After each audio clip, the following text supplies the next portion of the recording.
This hearing will come to order.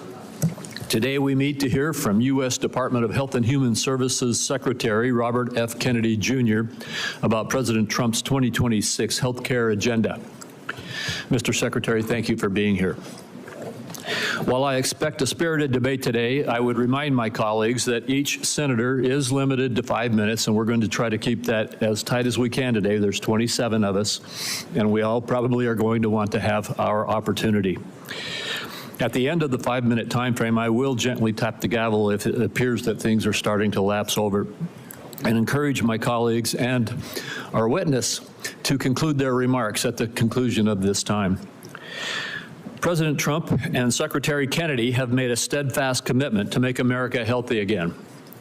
Under this administration, HHS has placed patients at the center of the healthcare system, empowering them with the tools and information they need to create a healthier future. We know that chronic diseases such as heart disease and cancer and diabetes are some of the leading causes of death in America. Now the department has a renewed focus on tackling the root causes of chronic disease and promoting prevention first. I look forward to exploring ways that the federal government can further align payment incentives to support healthy living and fight chronic disease. The administration has also prioritized efforts to end waste, fraud, and abuse in our federal health care programs, including through eligibility and enrollment verification. This critical work is not just about saving taxpayer dollars. It's about restoring trust and ensuring vital programs like Medicare and Medicaid are sustainable for generations to come. In July, the Centers for Medicare and Medicaid Services, CMS, announced that the agency identified 2.8 million Americans who were simultaneously enrolled in multiple Medicaid or Affordable Care Act exchange plans. Stopping this duplicate enrollment while working with states to ensure that individuals do not inappropriately lose coverage has the potential to save taxpayers $14 billion annually. CMS has also taken steps to provide states with additional immigration information to verify eligibility for federal health care programs.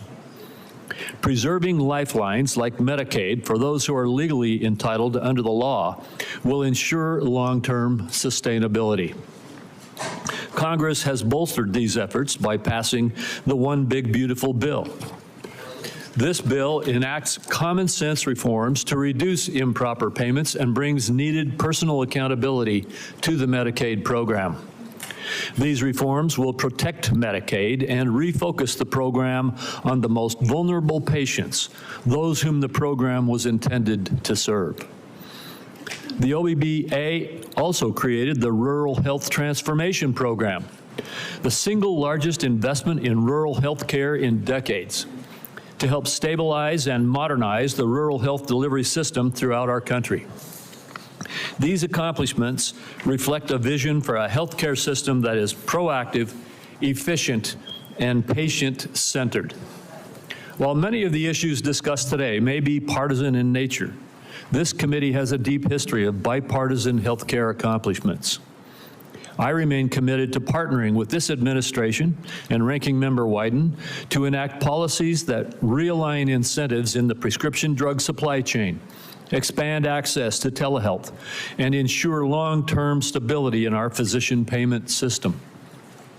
Mr. Secretary, I look forward to hearing from you today about the administration's efforts to make America healthy again, and how we can continue to work together to achieve this shared goal. Thank you very much. Senator Wyden. Thank you, Mr. Chairman. As the committee gathers today, the United States is in the midst of a health care calamity, the largest cuts to American health care in the history of our nation, and they are approaching like an avalanche. Last week, most of the senior leadership at the Centers for Disease Control and Prevention were fired or they resigned after refusing to bow to Robert Kennedy's unceasing crusade against vaccines. I traveled across Oregon last month, and the message was the same from one end of the state to the other. Families are confused. They're scared about who to trust about their health care. Robert Kennedy and Donald Trump have done so much to feed that mistrust. This morning, my staff, in partnership with Senator Alsobrooks' team, is releasing a report that shows the disaster of Robert Kennedy's 203 days in office. Every single day, there's been an action that endangers the health and wellness of American families. Robert Kennedy has elevated conspiracy theorists, crackpots, and grifters to make life or death decisions about the health care of the American people. Robert Kennedy's tenure is so far marked by 3 calling cards. One is chaos at federal health agencies, leaving families, doctors, and the entire nation confused and frightened. Corruption that benefits Robert Kennedy, Donald Trump, and their friends at the expense of taxpayers, and higher health costs for families. I ask unanimous consent, Mr. Chairman, to enter this report into the record. Without objection. Then there's chaos. It's been obvious from the start that Robert Kennedy's primary interest is to take vaccines away from Americans. During his confirmation process, he claimed to be pro-safety and pro-science, but his actions reveal a steadfast commitment to elevating junk science and fringe conspiracies. His agenda has not been about choices and information for families.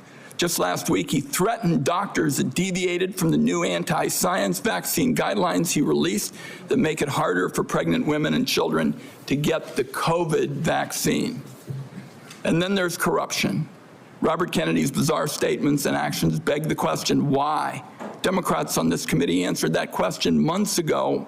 Robert Kennedy can enrich himself and his allies. His family still stands to gain from class action lawsuits against vaccine makers. Now, Robert Kennedy fired every member, every single one of the group responsible for making vaccine recommendations to doctors across the country under the false pretense of conflicts of interest. Meanwhile, many of the new members of the panel are outright vaccine deniers who've appeared as paid witnesses in lawsuits against vaccine makers. Their conflicts of interest and ethics disclosures remain hidden under lock and key.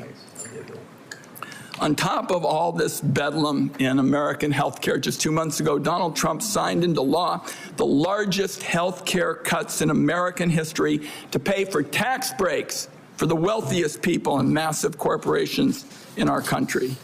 Republicans know these cuts are going to hit communities like a wrecking ball. That's why they pushed the most severe cuts until after the election. That's why their members already introduced bills to roll back some of the cuts. Make no mistake, though, those cuts are being felt right now. We're seeing hospitals in Idaho cutting payments, hospitals and nursing homes. Providence Seaside Hospital in Oregon announced they're shutting down their labor and delivery unit. Every family is going to feel the burden of Trump care in America. Premiums are going to spike next year, especially for those who buy health insurance on their own, but the effects will be felt by those who get insurance also through an employer. Congress has an opportunity to extend the Affordable Care Act tax credits that lower the cost of premiums. Democrats are ready to pass an extension that stops a dramatic premium spike that would force many families to pay double what they do today. Instead of finding ways to help American families pay less for health care, Robert Kennedy is focused on his anti-vaccine mission, fueled by some kind of complex that the consequences be damned. Amid this litany of corruption and chaos, the one point I have to underline is Robert Kennedy puts children in harm's way every single day in America. To my Republican colleagues, I must ask, what line must Robert Kennedy cross before some of you will also join this alarm? This weekend, under the cover of darkness, Robert Kennedy attempted to disappear hundreds of children under his care at Office of Refugee Resettlement facilities. These children here without parents or family were rounded up in the middle of the night and put on planes to Guatemala. Lawyers on the ground described unthinkable scenes. Our staff, some who are here today, were party to this in the middle of the night. And one child said to their lawyer, "Why do they want to send me back? My mom is dead and my dad abuses me. Why do they want to hurt me?" This was an actual conversation. These actions were illegal. Documents show that many of these children were in the country to escape trafficking in their homeland. Mr. Kennedy calls himself a protector of children. Some kind of rich claiming from somebody who's flown on Jeffrey Epstein's private jet on multiple occasions. I don't think Robert Kennedy should be within a million miles of this job. Republicans on the committee had a chance to prevent the public health train wreck that Mr. Kennedy has engineered. Everyone voted for him. It is in the country's best interest that Robert Kennedy step down, and if he doesn't, Donald Trump should fire him before more people are hurt by his reckless disregard for science and the truth. I also would like to note Senator Cantwell has joined us in this effort. I hope, at the very least, Robert Kennedy has the decency to tell the truth this morning. Mr. Chairman, I have a procedural request I'd like to make at this time. It's a short one. Proceed.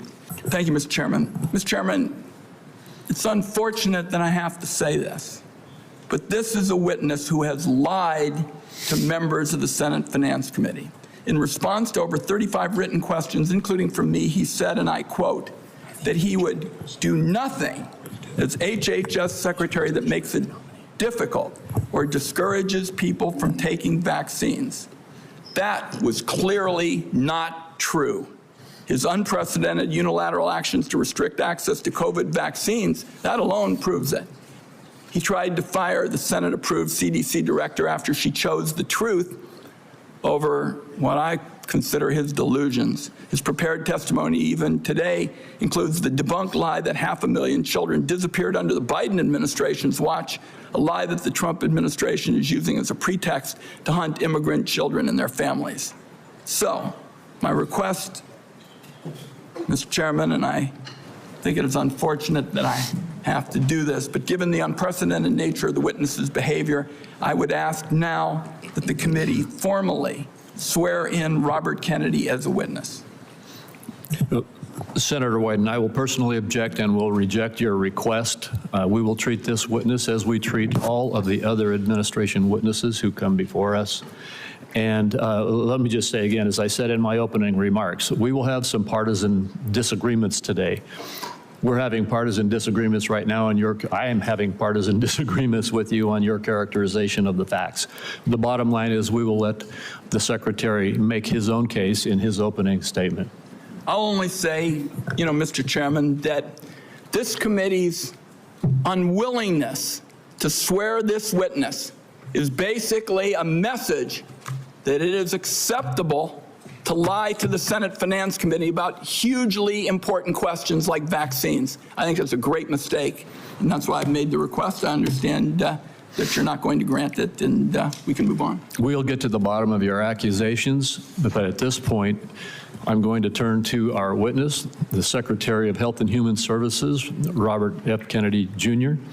And Mr. Kennedy, Mr. Secretary, you may make your opening statement at this time. Thank you, Chairman Crapo, and thank you, Ranking Member Wyden, for the invitation to appear before the committee today. Before I summarize what we've accomplished this year at HHS, I want to express my deepest condolence to the family of DeKalb County Police Officer David Rose, who gave his life to stop the gunfire attack on the CDC on August 8th. Officer Rose was a veteran. He was a husband and the father of 2 children. Officer Rose's widow, whom I visited, is expecting their 3rd child. I'd like Officer Rose's family to know that he remains in our prayers and that he will continue to be in our thoughts. Let me start with the big picture. Under President Trump's leadership, we at HHS are enacting a once-in-a-generation shift from a sick care system to a true healthcare system that tackles the root causes of chronic disease. Chronic disease has reached crisis proportions in our country, and finally, we have an administration that is taking action. The Maha Report assessment, which the White House released in May, was the first government analysis of the key drivers of childhood chronic disease: ultra-processed foods, chemical exposures, physical inactivity, and over-medicalization. This month, we will follow with the MAHA report strategy, the Trump administration's solution for addressing each cause. At HHS, we haven't just been writing reports. We have been the busiest, most proactive administration in HHS history. In just half a year, we've taken on food dyes, baby formula contamination, the grass loophole, fluoride in our drinking water, gas station heroin, electronic cigarettes, drug prices, prior authorization, information blocking. It takes over 3 months to get a prior authorization. Senator Kennedy, do you know something? The committee will come to order. Between those 3 authorizations, you're killing millions of people. Prior authorization. I apologize to you for that outburst, Secretary Kennedy. I would notify everyone else in the audience. Comments from the audience are inappropriate. If there are any further disruptions, the committee will recess until the police can restore order. Mr. Secretary, please proceed. As I was saying, prior authorization, information blocking, and healthcare interoperability. We're ending gain-of-function research, child mutilation, and reducing animal testing. We are addressing cell phone use in schools, excessive screen time for youth, the lack of nutrition education in our medical schools, sickle cell anemia, hepatitis C, the East Palestine chemical spill, and many, many others. At FDA, we are now on track to approve more drugs this year than at any time in history. I'm also proud to say that HHS under President Trump is doing more with less. We have taken measures to fight waste, fraud, and abuse. Just by eliminating duplicative enrollments in CMS, we are saving taxpayers $14 billion a year. Meanwhile, we are expanding access for people who need it. We are ending racist diversity, equity, and inclusion practices and instead focusing on aiding low-income and vulnerable families, regardless of their race, which was the original intent of Title X. We're also pouring $1 billion into Head Start and the Administration for Children and Families. Compassion need not be the casualty of efficiency. I'd like to highlight some issues that have not gotten media attention. First, we are doing our part to fulfill the President's commitment to stop human trafficking, especially of children. We inherited a terrible humanitarian crisis from the previous administration with its open border policies, which allowed the appalling loss of 476,000 unaccompanied children. We have implemented policies now to ensure that that appalling tragedy can never happen again. We have knocked on 82,000 doors and located 22,000 of those children. I promise you that we will do more in the next 3 years. We are also addressing the disastrous health conditions in tribal communities on Native American reservations. I've met face-to-face with tribal leaders in dozens of communities and tribes in Alaska, Arizona, Idaho, New Mexico, and elsewhere. And I look forward to making HHS resources more available to those communities. One of the most significant initiatives under President Trump is the Rural Health Transformation Fund, part of the President's Big Beautiful Bill, which will provide the greatest investment of federal money into rural health care in history. Finally, I would like to address the recent shakeups at CDC. These changes were absolutely necessary adjustments to restore the agency to its role as the world's gold standard public health agency with the central mission of protecting Americans from infectious disease. CDC failed that responsibility miserably during COVID, when its disastrous and nonsensical policies destroyed small businesses, violated civil liberties, closed our schools, caused generational damage in doing so, massed infants with no science, and heightened economic inequality. And yet all those oppressive and unscientific interventions failed to do anything about the disease itself. America is home to 4.2% of the world's population, yet we had nearly 20% of the COVID deaths. We literally did worse than any country in the world. And the people at CDC who oversaw that process, who put masks on our children, who closed our schools, are the people who will be leaving. And that's why we need bold, competent, and creative new leadership at CDC. People able and willing to chart a new course. As my father once said, progress is a nice word, but change is its motivator, and change has its enemies. That's why we need new blood at CDC. That's also why it's imperative that we remove officials with conflicts of interest and catastrophically bad judgment and political agendas. We need unbiased, politics-free, transparent, evidence-based science in the public interest. Those are the guiding principles behind the changes at the CDC, and that is what you can expect all across our agency for the next 3 years.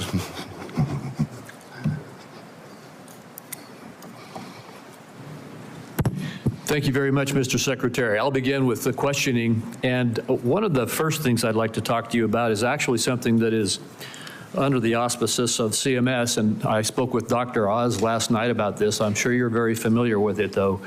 And that is that in the One Big Beautiful Bill, there's a lot of attacks right now going on publicly about hospitals are in trouble. And the blame for that is placed on the bill, even though the bill hasn't even been implemented yet. The fact is this committee held hearings on the troubles that rural hospitals are facing in the United States before the passage of the One Big Beautiful Bill. They've been facing difficulties in rural America for a number of years now. And the bill, the One Big Beautiful Bill, contained a rural health transformation program, which I would just like to ask you to comment on. This is the program which allocated $50 billion over the next 5 years to our rural community hospitals in the United States to help them deal with some of the financial crises that they are facing and transition to more stability. Could you comment on that program that is in the One Big Beautiful Bill? Yeah, Senator, one of President Trump's campaign promises and one of the principal preoccupations, not only of Republican senators when I did my confirmation hearing, but also almost equally among Democratic senators, with the crisis in rural health. We've had 120 rural hospitals close over the past 10 years. These institutions are not just delivering health access to rural Americans, but they are economic centers, they are cultural centers for those communities. They are often the largest employer. They are the highest paying jobs, and they are the centerpiece for those communities. So when they die, the communities collapse. And President Trump promised to do something about that, and he has delivered on that promise. Right now, we spend about 6% of Medicaid funding is sent to rural hospitals, a very, very tiny slice, and that's one of the reasons they're in trouble. President Trump has now allocated through the One Big Beautiful Bill $50 billion, so $10 billion a year over the next 5 years. What we give to rural hospitals, that 6% represents $19 billion a year. So we're increasing that by $10 billion. So we're infusing more than 50% increase in the amount of money that is going to rural communities over the next 5 years. There's never been anything like that in history. It is the biggest investment, and it should stem this hemorrhage. Well, thank you. And I appreciate your giving clarity to that, because it is frustrating to see these continuous allegations that the difficulties that our rural hospitals are facing all were created in the last few months when we passed a bill, when we've been holding hearings in this committee about these problems. And in the bill that we passed, we gave a $50 billion boost to, as you indicated, increase by 50% the federal support for our community rural hospitals in the United States. And I think that the hospital owners understand that. They recognize this support. In fact, they are coming they're coming together very carefully with Dr. Oz to work on the rollout of this program so that we can see this boost and this support that is coming. Just another one of the disagreements we have about what really was in the One Big Beautiful Bill. So I appreciate you commenting on that. In the last minute and 10 seconds that I have with you, could you just quickly talk once again about the broad issue of making America healthy again in terms of our aim to change the healthcare system's focus from a reactive symptom management model to one that focuses on lifestyle choices and the root causes of chronic disease? Yes, Senator, you know, this morning I got the latest numbers from CDC that 76.4% of Americans now have a chronic disease. And this is stunning.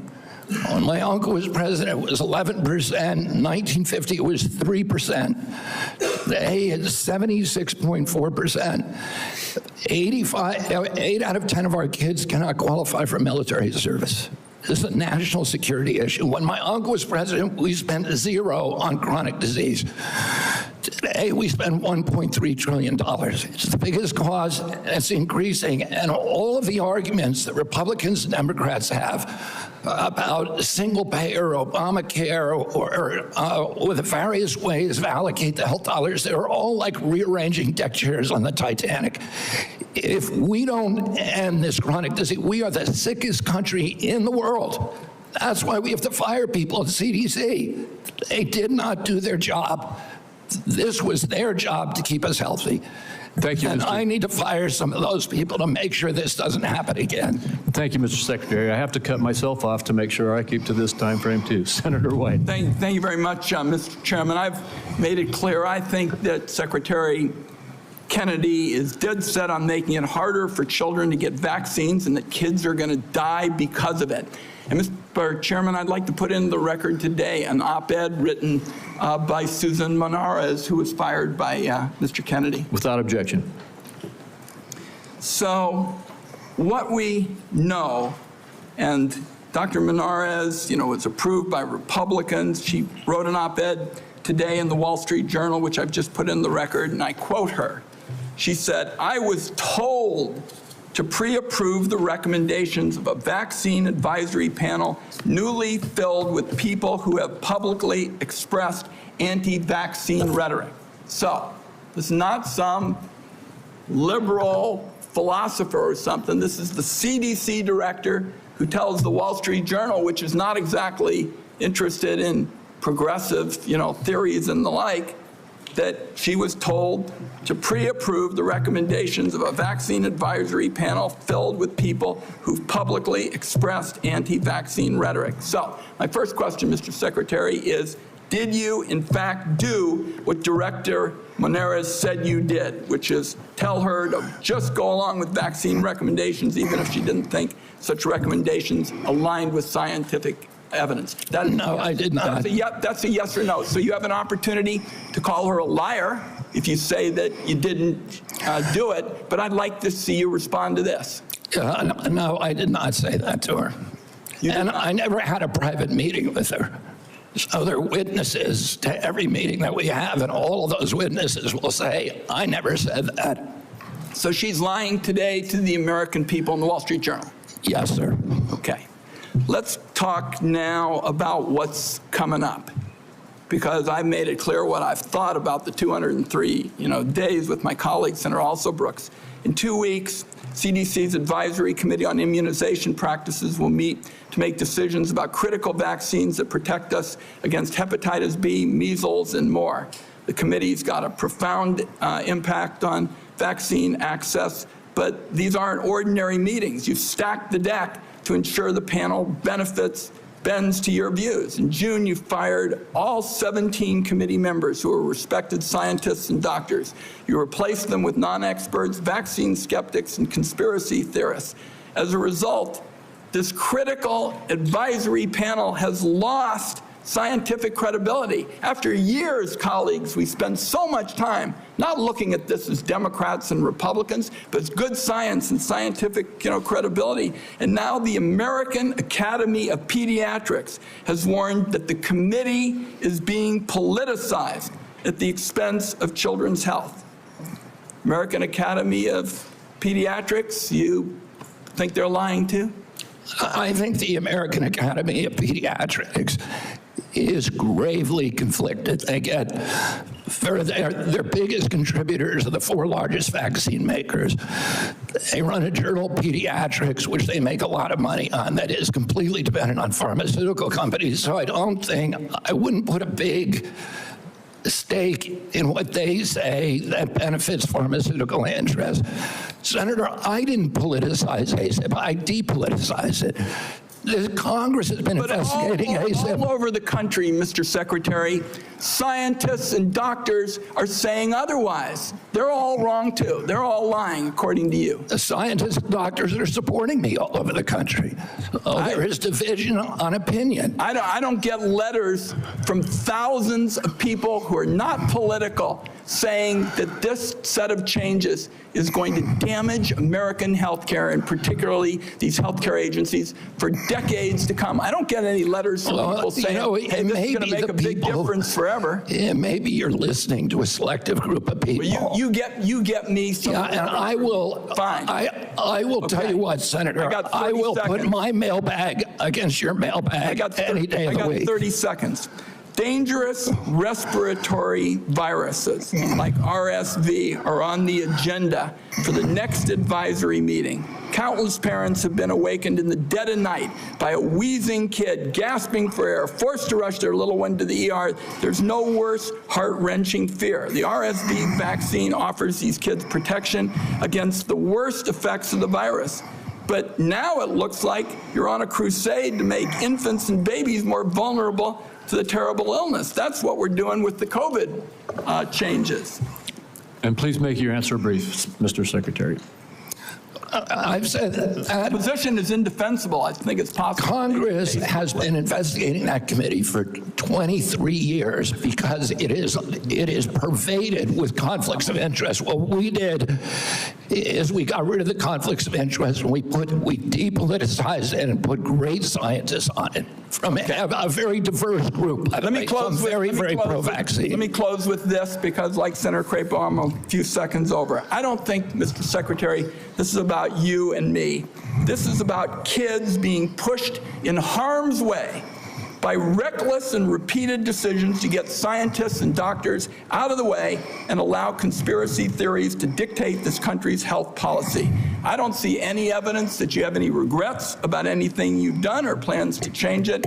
And my last comment is, I hope that you will tell the American people how many preventable child deaths are an acceptable sacrifice for enacting an agenda that I think is fundamentally cruel and defies common sense. Thank you, Mr. Chairman. Do I got a reply? Or Senator, you've sat in that chair for how long? 20, 25 years, while the chronic disease in our children went up to 76%. And you said nothing. You never asked the question why it's happening. Why is this happening?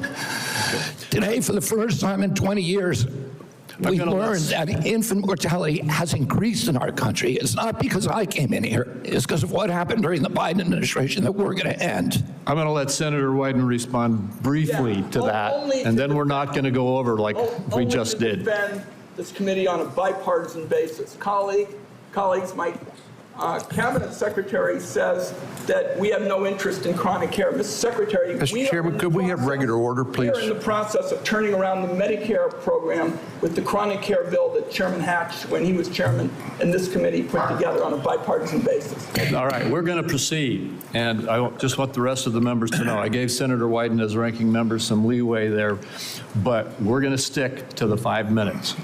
Senator Grassley. First of all, thank you.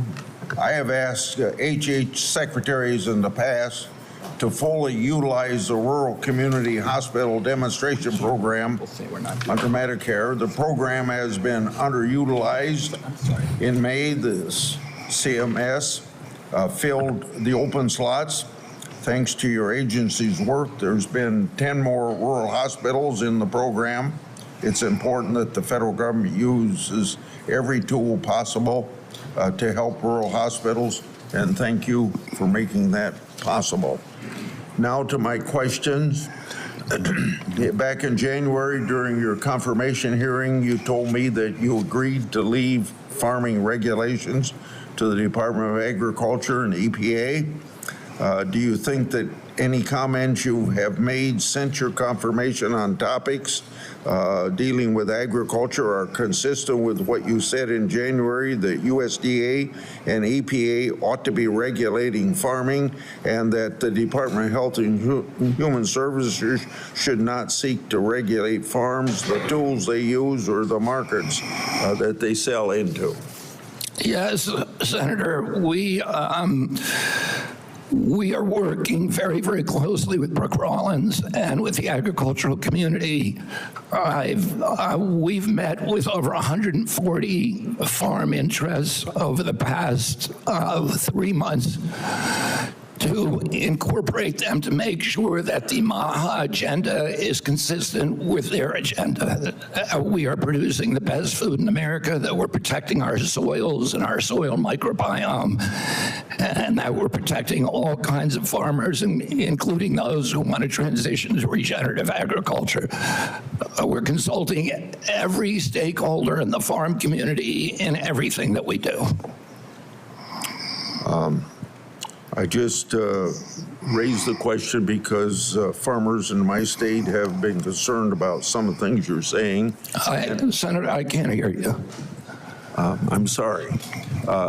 Some of the farmers in my state have been raising questions about some of the things that they think you said, whether it was out of context or not. I just thought I'd raise this question so that you would keep by what you told us back in January at your confirmation hearing. Now, Senator Durbin and I have a bipartisan bill that requires price disclosures on TV ads.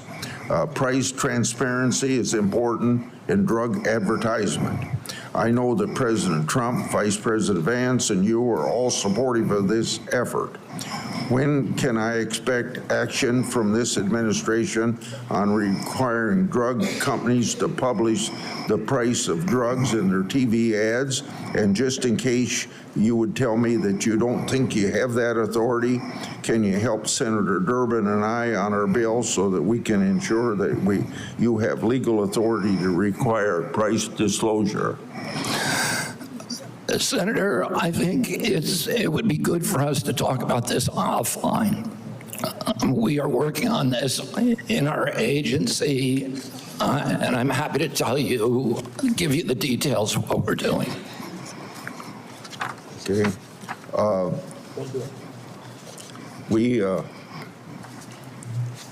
got a question here on transplant.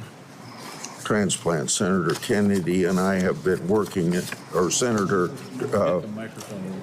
Wyden and I have been working on this. For nearly 2 decades, I've engaged in a bipartisan oversight of the organ transplant system. ERISA has developed a tool to combat transplant line skipping. I hope that you can take steps to make sure that these steps are being taken by HHS and ERISA to curb transplant line skipping. On July the 2nd, Senator Wyden and I wrote you a letter highlighting cases of OPOs in Mississippi and Kentucky. In each of these cases, OPO allegedly tried to harvest organs from patients still showing signs of life. I expect you to take steps through these organizations to ensure that this doesn't happen again. We have mounted a major investigation of misconduct, of illegal behavior, of organ harvesting, of living people, of line skipping, of favoritism, of all kinds of scandalous behavior inside the organ procurement organizations. We have already ended the contract, terminated the contract to the sole source provider. We are reorganizing the entire industry so that this can never happen again. I'm happy to go into the details with you if I had more time. Thank you. Senator Cornyn. Mr. Secretary, the United States spends approximately 18% of our GDP on health care, and yet by most accounts, we rank roughly 10th in the world in terms of health care outcomes. Our Democratic colleagues seem to think the more money you spend, you're necessarily going to improve those outcomes. But at the same time, we have the two major drivers of our national debt, Social Security and Medicare, while we spend more money on interest on the national debt than we do on defense of the nation, which is an unsustainable trajectory. What is it that you're doing to address the effectiveness and the outcomes of our health care expenditures as opposed to just throwing more money at the problem? Yeah, I mean, throwing money at the problem does not work. We spend 2 to 3 times per capita what European nations spend on health care, and we have the worst health outcomes. We're 79th in health outcomes globally. Over the past 20 years, we've lost, or 30 years, we've lost 6 years to Europe in terms of longevity. So our lifespan was even with Europe's, now at 6 years behind. As I remarked to Chairman Wyden this morning, or Minority Leader Biden, today we got new data that showed that infant mortality has increased in this country in 2024 for the first time in 20 years. Diabetes has gone up 98% in 20 years. Nobody's doing anything about it. CDC's job was to make sure that this didn't happen. And what we're going to do is reorganize CDC, but also we've already righted the ship at NIH, at FDA, at CMS.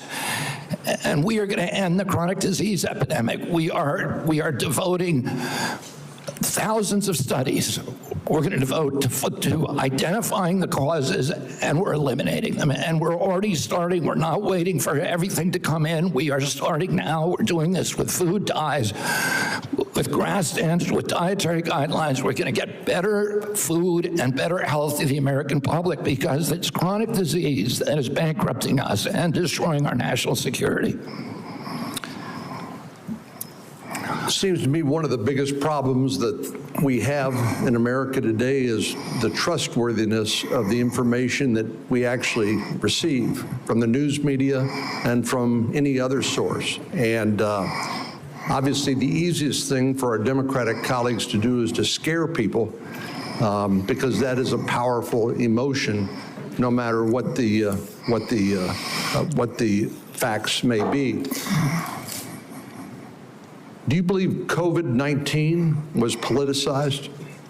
Yeah, the whole process was politicized. Senator, I mean, we were lied to about everything. We were lied to about natural immunity. We were lied to about, we were told again and again the vaccines would prevent transmission, they'd prevent infection. It wasn't true. They knew it from the start it wasn't true because that's what the animal studies and the clinical trials showed. We were told that there was science behind cloth masks. The CDC allowed the teachers union to write the order closing our schools, which hurt working people all over the country, and then pretend it was science-based. All of these issues, and then I can show you, like, for example, Chairman Wyden was talking about me politicizing ACIP. But during COVID, probably the most famous scientist on ACIP was Martin Kulldorff from Harvard, the great world-renowned epidemiologist and vaccinologist. And he criticized the COVID booster mandates. They ejected him from COVID because he wasn't in the orthodoxy. The two biggest health officials at FDA during COVID, Dr. Gruber and Dr. Krause, criticized the Biden mandates, vaccine mandate. You know, President Biden said in August, I would never take that vaccine, the Trump vaccine. And he came in, he mandated it, and then he fired the 2 top health officials at FDA who said, hey, this thing has not been properly tested. So the whole process was politicized, and even today. So let me, in 15 seconds, so I think you answered yes. It was politicized. And I have concerns that when you look at some of the conflicts of interest in peer-reviewed articles in professional journals, and when you point out that even some of the physician associations are conflicted because of the money they get from the pharmaceutical industry, are you committed to trying to make sure that we use the best science and separate and eliminate politics as much as possible? That is what my job is. That's what my mission is. Eliminate the politics from science. Senator Bennett. Mr. Secretary, in June, you fired every member. Mr. Secretary, Mr. Secretary, may I have my time back, Mr. Chairman? Thank you. Mr. Secretary, thank you for your attention. In June, you fired every member of the well-qualified panel that was charged with recommending vaccines to the CDC. No one in your job has ever fired every committee member all at once. That month, you told the American people that you were, quote, going to bring great people onto the ACIP panel, not anti-vaxxers. Are you aware that one of the people you put on the panel, Dr. Robert Malone, claimed that the commonly used mRNA vaccine, quote, causes a form of AIDS and can damage children's, quote, brains, their heart, their immune system, and their ability to have children in the future? Yes or no, Mr. Kennedy? And Dr. Malone is one of the inventors. Yes or no? Yes or no? Were you aware that he had that view when you appointed him to this panel? Dr. Malone is one of the inventors. As I said, Dr. Malone is one of the inventors of the mRNA vaccine, so he knows a lot more about it than I do. Mr. Chairman, that statement is not true that Dr. Malone made, just as it wasn't true when you wrote that, quote, African AIDS is entirely different from Western AIDS. Are you aware that another one of these new members, Dr. Levy, wrote that, quote, evidence is mounting and indisputable that mRNA vaccines cause serious harm, including death, especially among young people? Yes or no? Are you aware that he said that? I wasn't aware he said it, but I think I agree with it. You agree with it? It's not true. It wasn't true when he said it, and it's not true when you said it. Secretary Kennedy, later this month, your new panel will meet to consider changing vaccine recommendations for American children. In addition to the COVID-19 vaccines, they are set to review recommendations for the hepatitis B vaccine, for measles, for mumps, for rubella and varicella vaccine, and the RSV vaccine. These are common back-to-school vaccinations for children all over the industrialized world. If you change that, you owe parents in Colorado and across the country the benefit of some transparency, I think. If your panel recommends changing the vaccine schedule for children, do you anticipate that fewer children will receive these common vaccinations, yes or no? What I would say, Senator, the obvious answer is yes. Should parents and schools of Colorado be prepared for more measles outbreaks as a result of that, Mr. Secretary? Senator, how about more mumps outbreaks? I do not anticipate a change in the MMR vaccine. ACIP is an independent panel. So well, it's a panel you just put those folks on. Far from what you said, they're people with ideas that are completely outside the mainstream. You mean out of the pharmaceutical paradigm? Let me just say, Mr. Secretary, all these vaccines that we're talking about today are free and accessible to parents today in America who have the freedom to be able to make that choice for their children. Will that be true after your handpicked panel makes their judgments about these vaccines? I think that parents should be free I know you said that before. I do too. to make their own choices. So will they be just as free after these? I assume they will be. I will hold you to that, Secretary Kennedy, because this is not a podcast. It is the American people's health that's on the line here. This is the last thing, by the way, our parents need when their kids are going back to school, is to have the kind of confusion and expense and scarcity that you're creating as a result of your ideology. I think it's critical for you to share the evidence that this panel will rely on. Will you give the American people 6 months or 6 weeks in advance the record that they're going to rely on to make these decisions? Will you make it transparent for the American people? All the evidence is transparent.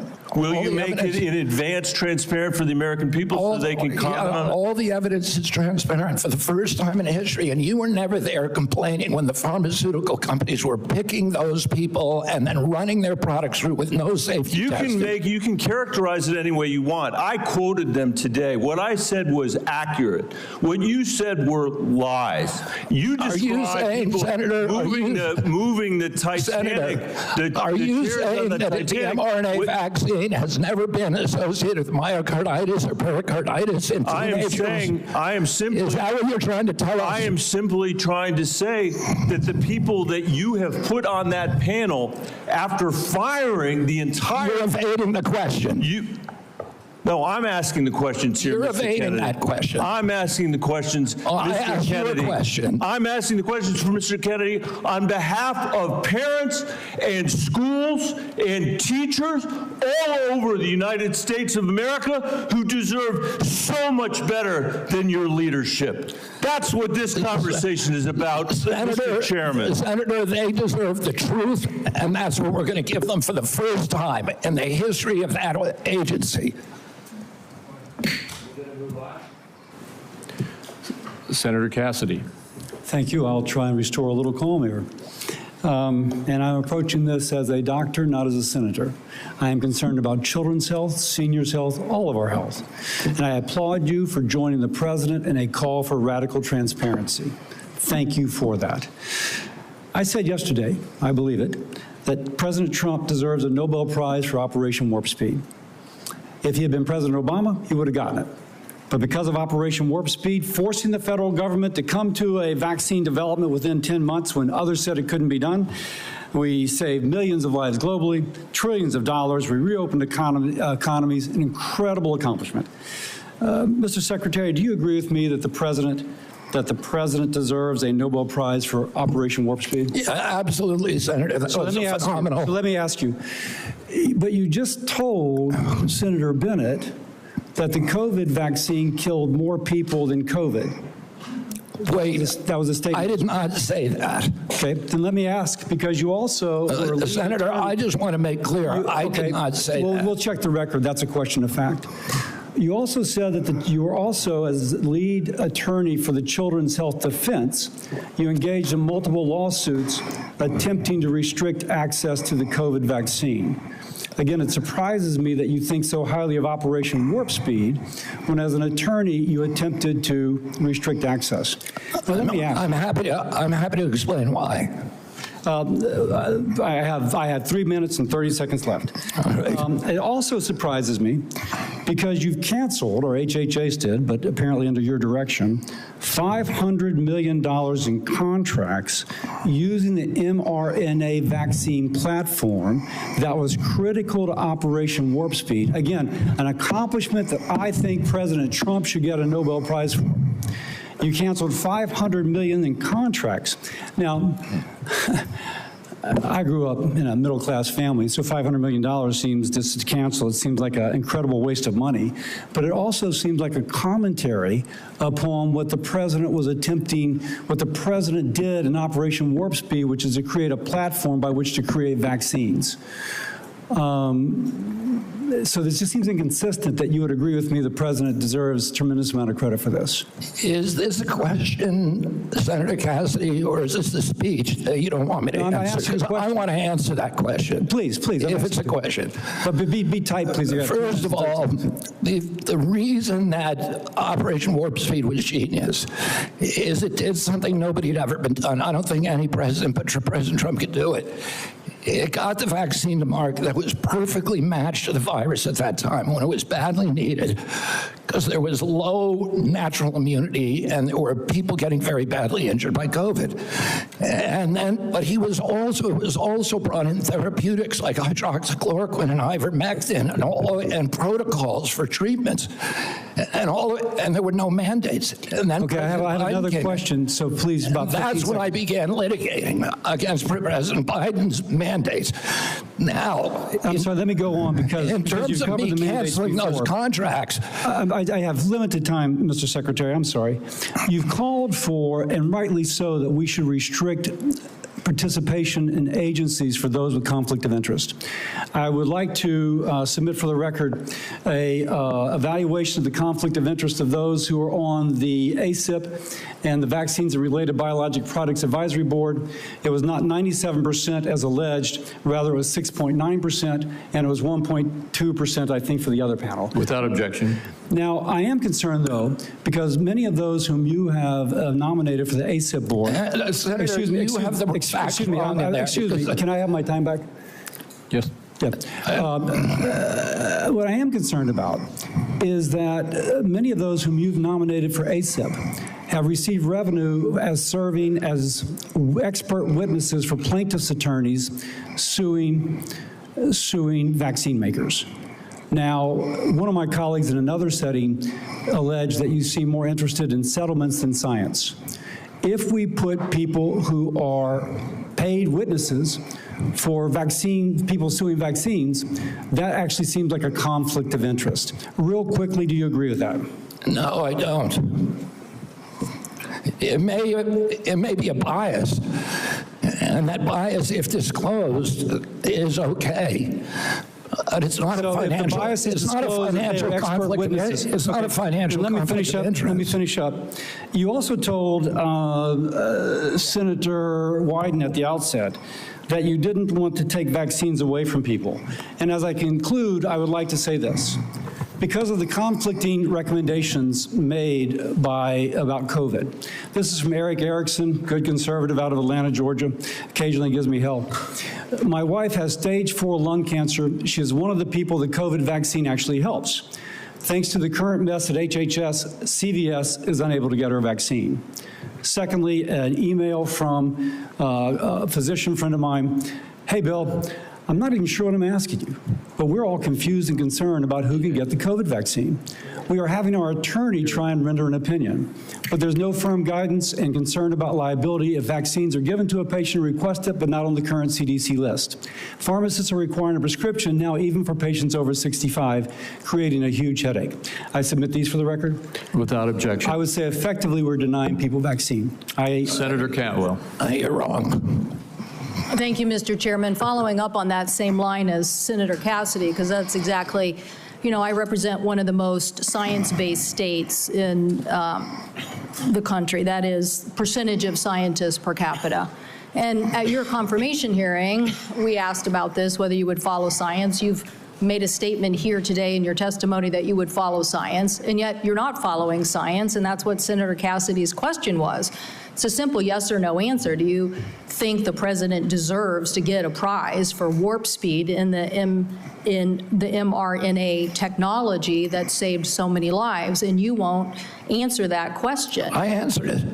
No, you're saying that there are problems with what was interpreted. You could say yes. Do you say I said the president deserves a Nobel Prize, but our mRNA vaccines that we're working on, the ones that we canceled, which are for upper respiratory infections alone, You canceled $500 million of research because the mRNA technology is about continuing the research to be ready for the next flu, influenza, the next pandemic, and you have to do the research. I'm happy to have a detailed discussion with you about it. You're so wrong on your facts. You're interrupting me, and sir, you're a charlatan. That's what you are. You're the ones who conflate chronic disease with the need for vaccines. The history on vaccines is very clear. This is the 20th century. That's how many people had vaccines and had illnesses. This is the 21st century. This is the decrease, 99% down to 100%. This is what was delivered with vaccines, and you don't want to support that. You don't want to support that evidence. So yes, the governors of the West, Washington, Oregon, and California, will take up the efficacy of science. Yes, the University of Washington will deliver the science that America will depend on, because you don't want to depend on it. And his own Surgeon General of the Trump administration said over 2 million lives were saved because of the mRNA technology, and you don't want to continue that. You don't want to continue that technology. So what country is going to now take up that technology lead? What country is going to do that? Leaving us more vulnerable to some other country keeping the advantage on having the best technology. So I'm telling you, I represent a state that's about technology. I have two other quick questions for you. These questions or statements? Because I can answer that question if it's actually a question. Do you believe in having the ACA and the support for the ACA that is about to expire? Do you believe in doing something about that? In terms of the enhanced premium tax credits? Yes. Well, the Democrats had two chances to make them permanent, and they didn't. And they didn't for a reason. We're the ones who delivered it. So I'm just asking, yes or no, do you want to do something about this? Yes. I want to fix the system, and that's what we're doing, fixing systematically to make premiums lower. That's what President Trump wants to do. Do you think the women on the steps of the Capitol were a hoax yesterday?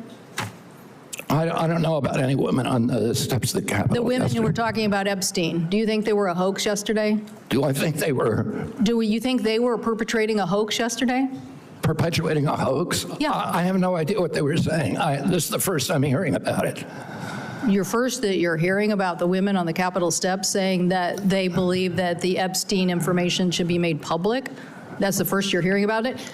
What I'm saying is you're perpetrating hoaxes. You, as this Secretary of Health, so you're undermining the whole healthcare delivery system, and you keep trying to point to chronic disease, but you're not putting solutions on the table to cover more Americans, and you're taking away the science and technology that has made us the leader that has saved, according to the first Trump administration Surgeon General, millions of lives, and you don't want to keep that going. So no, I don't support your continued efforts as Secretary, and I definitely think that our colleagues need to rally around science. If you want the Northwest to continue to lead on all innovation and all healthy people, okay, we'll do that. But it's a sad statement for the rest of America and America's leadership on technology. Thank you, Mr. Chairman. Thank you. Senator Warner. Mr. Secretary, I agree with a lot of my colleagues' statement. I actually had hoped, I didn't support you. I thought taking on chronic illnesses was going to be important. I've got two kids, as we discussed when you met, that have chronic illnesses. I'm not sure that the focus on red dye and seed oils are going to fully solve that problem. Of course they won't. I would say this, that seems where your emphasis is. I want to go back to just, again, some basic facts. Do you accept the fact that 1 million Americans died from COVID? I don't know how many died. You're the Secretary of Health and Human Services. You don't have any idea how many Americans died from COVID? I don't think anybody knows that because there was so much data chaos coming out of the CDC, and there were so many perverse incentives, and these are model studies. You don't know the answer of how many Americans died from COVID. This is the Secretary of Health and Human Services. Do you think the vaccine did anything to prevent additional deaths?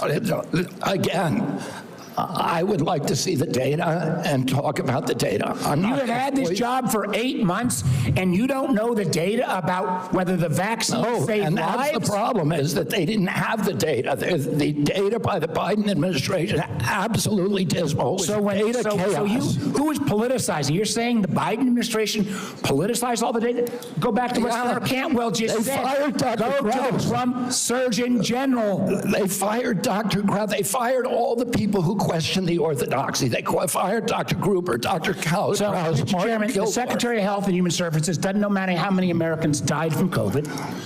Doesn't know if the vaccine helped prevent any deaths.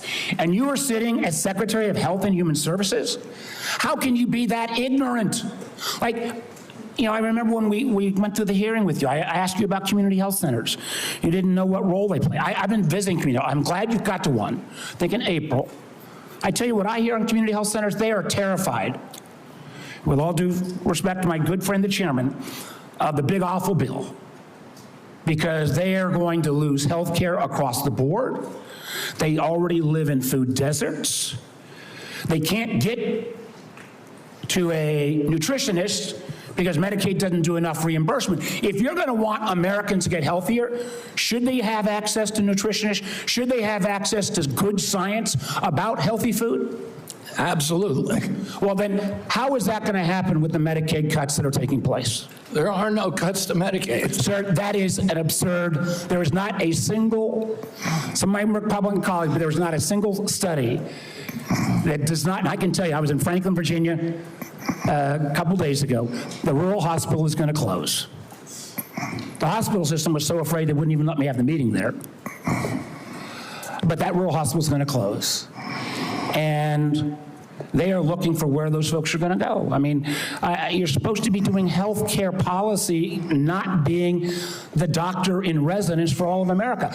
I hope I can just say, I'm still going to trust my doctor rather than your health advice. That's the problem with our thing. And obviously, Tom Cotton's going to, who knows who he's going to trust. But let me go back to policy for a couple, so maybe we can lower the temperature a little bit. I got a bipartisan bill that would be a systemic fix, not a vote-buying mechanism when Medicaid's getting cut, what was put in on the rural hospitals. One of the things we could do, Mr. Secretary, is make sure that the folks who work in rural hospitals get an 80% reimbursement of what folks get in more urban centers. Would you support that legislation? Are you talking about the area wage index? I'm talking about the area wage index and moving that up to 80%, so there is actually ability to get rural providers. President Trump supports that, and we support. Do you support? You support? Good. So you will work with us to get that passed. Yes. That will increase costs on both Medicaid and Medicare. So you are committed to that. I appreciate that. What about Senator Wyden and I've got a bill because across America. What about what? Hospitals are shutting down on their OBGYN services. Try to have a baby. I don't know about all of my other friend states, but in Southside Virginia, you can't find a hospital. Will you work with us to make sure that before OBGYN services are taken out of a rural hospital, there has to be a process and procedure?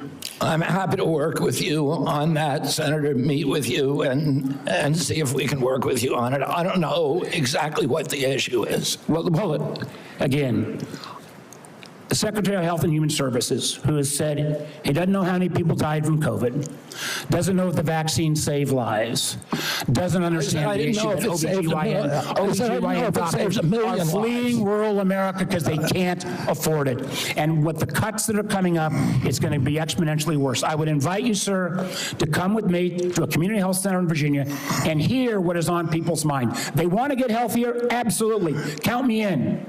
But they also don't want their basic health care removed. Thank you, Mr. Chairman. Senator Langford. Mr. Chairman, thank you. Secretary, good to see you again.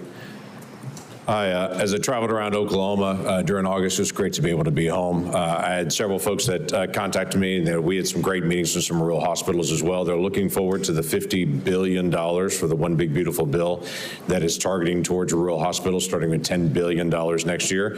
I know you're quickly getting all the instructions out on that. We know that's in process. It was good to be able to visit with them and be able to talk about that. They're very pleased. Thanks for the work you're doing on that. I also met with some of our groups that do incredible medical research on this. I know the NIH grants were held for a while and being studied. Those have been released, and grateful to be able to see that because there's some amazing medical research that's happening, including some longitudinal studies. And they need those dollars released, so I appreciate y'all getting those released out there. I did hear from a lot of our folks, and I want to talk about one of these issues. From a lot of our hospitals, they immediately raised the issue of Medicare Advantage plans and how they're withholding payments, they're delaying payments back to hospitals, and a problem that's been for rural hospitals. I know y'all are working on that as well. We want to work with you on that. But you and I have spoken on the second issue on that, and it's the pharmacy benefit managers. During the confirmation process, it was interesting when you and I met in my office, you said every single senator brought up PBMs to you, and you made the statement during the confirmation process, this is an area that President Trump wants to take on, is the pharmacy benefit managers. This is unfinished business in this committee, but I wanted to just know, what is HHS doing at this point on the PBM issue in particular to make sure we're not driving out rural pharmacies, and what we can do to be able to make sure that's fair? I mean, it's a priority for the president. He talks to me about it, I would say, at least once a week, sometimes at 11 o'clock at night. And we've met with the PBMs, and we are in talks with them. We're also in MFN talks with the pharmaceutical companies, who are also very interested in reducing the cut and getting transparency among the PBMs. And the PBMs have committed to us to transparency, to some protocol that will guarantee transparency. And then the part of the MFN negotiations would include direct-to-consumer marketing, which would eliminate the middleman. So I think we're doing a lot on PBMs. Okay, that'd be very helpful to be able to see. It'd be very helpful for consumers across the country on this. You and I spoke as well, and you've made public statements on this, and the FDA commissioners made public statements on the issue of reviewing the safety issues of mifepristone. Your comments early on were every drug needs to be treated the same, needs to look at the same, and not have political biases, and how things are actually examined. There were a lot of changes on the allocation of mifepristone for elective abortions under the Biden administration. It's now open to anyone without a prescription on it. You don't have to go through a doctor on it. There's all kinds of issues that are happening now on it. So the question was, you said that there would be a review on that just to be able to look at it, make sure we're following all safety protocols. Do you know a timing on that review? I can't give you the exact timing. I talked to Marty McCary about it yesterday, and he said it is progressing apace. We're getting data in all the time, new data that we're reviewing. And we know that during the Biden administration, they actually twisted the data to bury one of the safety signals with a very high safety signal, around 11%. So we're going to make sure that that doesn't happen anymore. We're producing honest science and gold standard science on that. I'll keep you abreast of where we are. Thank you. Just go where the science leads on that. During the Biden administration, the Title X regulation that requires Title X family planning programs recipients to physically and financially separate from abortion activities, their Title X activities, and eliminate them promoting or providing abortion with those funds. That was flipped from the original Trump rule that was done under the first presidency. During your confirmation, you had committed to go back and look at that again and to be able to see. My question is, do you know the timeline for agency action for when that rule on Title X and the separation payments rule will be either reviewed or will actually be reinstated to the original Trump rule under his first presidency? I don't know when if they're I just don't know the answer to your question, whether they're actually reviewing the rule right now. I can tell you that the NGOs that have that issue, that refuse to separate their payments streams and separate their operations, are not getting funded. Okay, well, that was an issue under the law when it first came out, to be able to keep those things separate on it. So look forward to that. Thank you, Mr. Chairman. Thank you. Senator Hassan. Oh, thank you, Mr. Chairman, and good morning, Secretary Kennedy.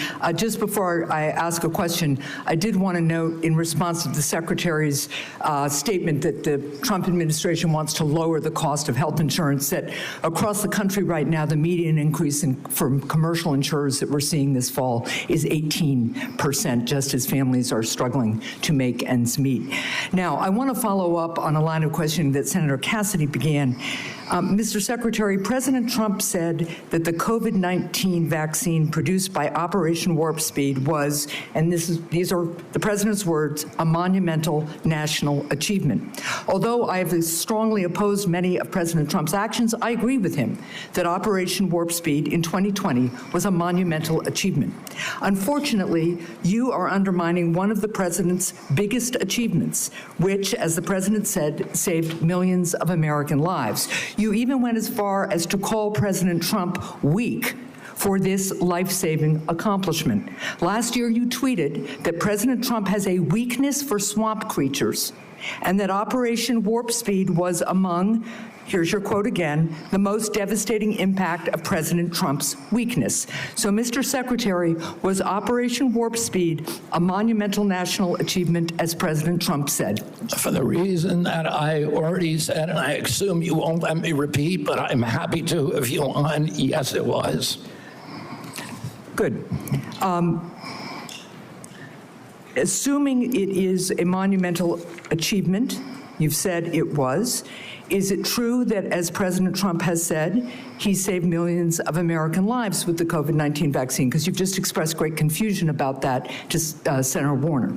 The only confusion I express is exactly how many lives were saved. I don't think anybody knows that because of the data chaos. So multiple studies have shown that the vaccine reduced infections and severe diseases and saved at least 3 million lives in the United States and millions more abroad in the first 2 years of the pandemic. It's possible those are modeling studies. No, I will also note, just as you've been talking about data and concern about it, the process for COVID vaccine approval was public, it was live streamed, and it was out in the open. Manufacturers and experts have publicly submitted data analysis, and when the FDA has asked for more, they've submitted more. They've done that for years, and the evidence is clear and supports what President Trump has said. The vaccine works, and it has saved millions of lives. Your own process, on the other hand, has not been transparent. You repeatedly choose to ignore data because it doesn't match your preconceived notions and lies. So you have said that the vaccine did save lives. You've said it was a monumental achievement. And given that, if you agree with President Trump that the vaccine saved millions of lives, why have you acted behind closed doors to overrule scientists and limit the freedom of parents to choose the COVID vaccine for their children? Why have you done that? For the COVID vaccine, I was removed by FDA because there was the industry. No, it was behind closed doors. No, it's not and scientists who said they wanted to brief you on the science, scientists who wanted to understand why the FDA, why you unilaterally changed the parameters for giving vaccines, making it possible now, to Senator Cassidy's colleagues' points, that they're going to have to go off-label. This is crazy talk. You're just making stuff up. To prescribe a vaccine for children. I'm not making things up. Do you know how the FDA approval process works and what happens when I know exactly. Do you know what an off-label prescription is? I know exactly how it works. I know exactly how it works. So why behind closed doors? It's not behind closed doors. The industry makes the studies, and they could not provide a study that said that it is effective for healthy kids. So when have you produced the data that you relied on and that this FDA relied on to change those parameters? You did it behind closed doors. No, the data is all public. Now parents who decide that they do want their children to have You're just making stuff up, Senator. I'm not You're just making stuff up. You know, sometimes when you make an accusation, it's kind of a confession, Mr. Kennedy. So let's just settle with this. Here's what's going to happen. To Senator Warner's point, to the parents who are concerned all around the country, to people who want to get the COVID vaccine this fall, even if they're under 65, because the boosters have worked. There's been much less serious disease. People do not have the same level of threat and risk from COVID that they used to because of these vaccines. People who want to exercise their freedom of choice are being denied that. No, they aren't. Everybody can get the vaccine. Because you are citing data that you won't produce to the public. You're just and you are rejecting You're science. making things up to scare people, and it's a lie. With respect, I do not think I'm the one making things You up. are Thank you, lying Mr. Chair. right now, Senator. Senator Barrasso. Thanks, Mr. Chairman. Mr. Secretary, thanks for being with us today. I believe one of President Trump's greatest achievements was his bold and successful actions on COVID. When faced with a global pandemic, he didn't back down. He was determined to find a cure, and through Operation Warp Speed, a vaccine was developed that distributed quickly, safely, effectively, and I believe it saved many, many lives. I think it's a model of American ingenuity and public-private partnership. But this wasn't the first time an American president acted boldly to address disease and vaccines. There's a great book that's out. It's a prize-winning book called The Fate of the Day by Rick Atkinson, and he talks about the courageous efforts by George Washington. During the Revolutionary War, George Washington reversed his opposition to the smallpox vaccine, and he ordered that all the soldiers be vaccinated. It was among the most consequential decisions Washington would ever make. By protecting his troops from smallpox, Washington preserved the Continental Army, which allowed our nation to continue to fight for our independence. And like President Trump, I believe President Washington acted decisively to protect Americans' lives at a time of great national peril. So over the last 50 years, vaccines are estimated to have saved 154 million lives worldwide. I support vaccines. I'm a doctor. Vaccines work. Secretary Kennedy, in your confirmation hearings, you promised to uphold the highest standards for vaccines. Since then, I've grown deeply concerned. The public has seen measles outbreaks, leadership of the National Institute of Health questioning the use of mRNA vaccines, the recently confirmed director of Centers for Disease Control and Prevention fired. Americans don't know who to rely on. In a recent poll said 89% of voters, 81% of Trump voters agree vaccine recommendations should come from trained physicians, scientists, public health experts. So, they believe, Senator Marshall, Senator Cassidy, they believe me when it comes to vaccines. If we're going to make America healthy again, we can't allow public health to be undermined. So could you explain what steps you're going to be taking to ensure vaccine guidance is clear, evidence-based, and trustworthy? Yeah, we're going to make it clear, evidence-based, and trustworthy for the first time in history. For most, right now, when I was a kid, I got 3 vaccines. I was fully compliant.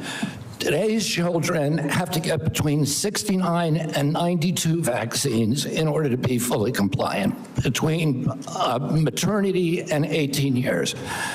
Only one of those 19 vaccines, 92 doses, only one of those vaccines has ever been tested against an inert placebo. And what we're doing now is any new vaccine that before it's approved and licensed will have to demonstrate safety against an inert placebo. And we're going to go back and do observational studies on the existing vaccines to see if they're linked to any of these chronic disease epidemics so that people can understand the risk profile of those products and make good assessments for their own health.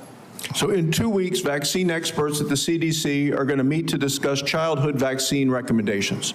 Parents and physicians depend upon this guidance to make decisions and to keep kids safe. And as I said, I support vaccines. I've been hearing from many of my medical colleagues, people I've known from medical school, residency, and when I practiced medicine in Wyoming, and there are real concerns that safe, proven vaccines like measles, like hepatitis B and others could be in jeopardy. And that would put Americans at risk and reverse decades of progress. As we've seen over the last 4 years, the previous administration 4 years, when recommendations became politicized or were swayed by bias, that the public trust can be lost. So what safeguards are in place to ensure decisions are based solely on science and not politics? And how are you going to make sure doctors and parents can count on CDC guidance? I mean, Senator, I would point this out. Right now, there's only 10% of children are complying with the CDC's recommendation on COVID boosters. only 15% of healthcare workers. So Americans have lost faith in CDC, and we need to restore that faith. And we're going to do that by telling the truth and not through propaganda, by making them understand that everything that we say is true, that we're going to tell them what we know, we're going to tell them what we don't know, and we're going to tell them what we're researching and how we're doing it, and we're going to be transparent. It's the only way to restore trust in the agency, by making it trustworthy. Thank you. Finally, with chronic diseases like you, I'm committed to addressing our nation's growing rate of chronic diseases. I think if we're going to make America healthy again, we need to support rural primary care providers that play a role. As a rural physician, I want to make sure we can prevent and manage chronic diseases in their communities, and I ask for you to continue to work with us specifically with regard to rural health. Thank you, Congressman. Senator Daines. Chairman Crapo, thank you. Secretary Kennedy, welcome. It's good to see you here again. I want to begin my time by talking about the issue of federal deregulation of chemical abortion drugs. Since mifepristone was approved in 2000, 25 years ago, the FDA has steadily stripped away safeguards related to this drug, no longer requiring a doctor's prescription, no follow-up visits, no adverse event reporting, and now allowing it to be sent through the mail. Earlier this year, there was a new study that analyzed 865,000 real-world insurance claims, and it found that nearly 11% of women experienced a serious adverse event within 45 days of taking mifepristone. To put that in perspective, that is 22 times higher than the FDA's long-standing estimate of less than 0.5%. While these findings alone are shocking, my conversations with those in the medical profession, credible medical professionals, lead me to believe that even this study may indeed underrepresent the scale of the problem. For years, we've heard the misleading and frankly very harmful lie that's being sold to women that this drug is, and I quote, safe as Tylenol. These lies sadly have real-world consequences. Just last year, 2 women died as a result of taking chemical abortion pills because they were able to access them without appropriate medical oversight. And by the way, that's all allowed by the FDA.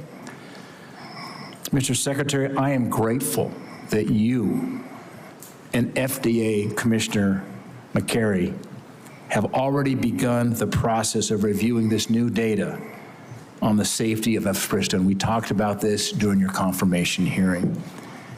My question is, could you provide any update on the status and the scope of that review and whether the FDA intends to replicate studies like the one that I referenced? I think those are, I don't know if they're going to do an insurance claim study. That's one way to do it.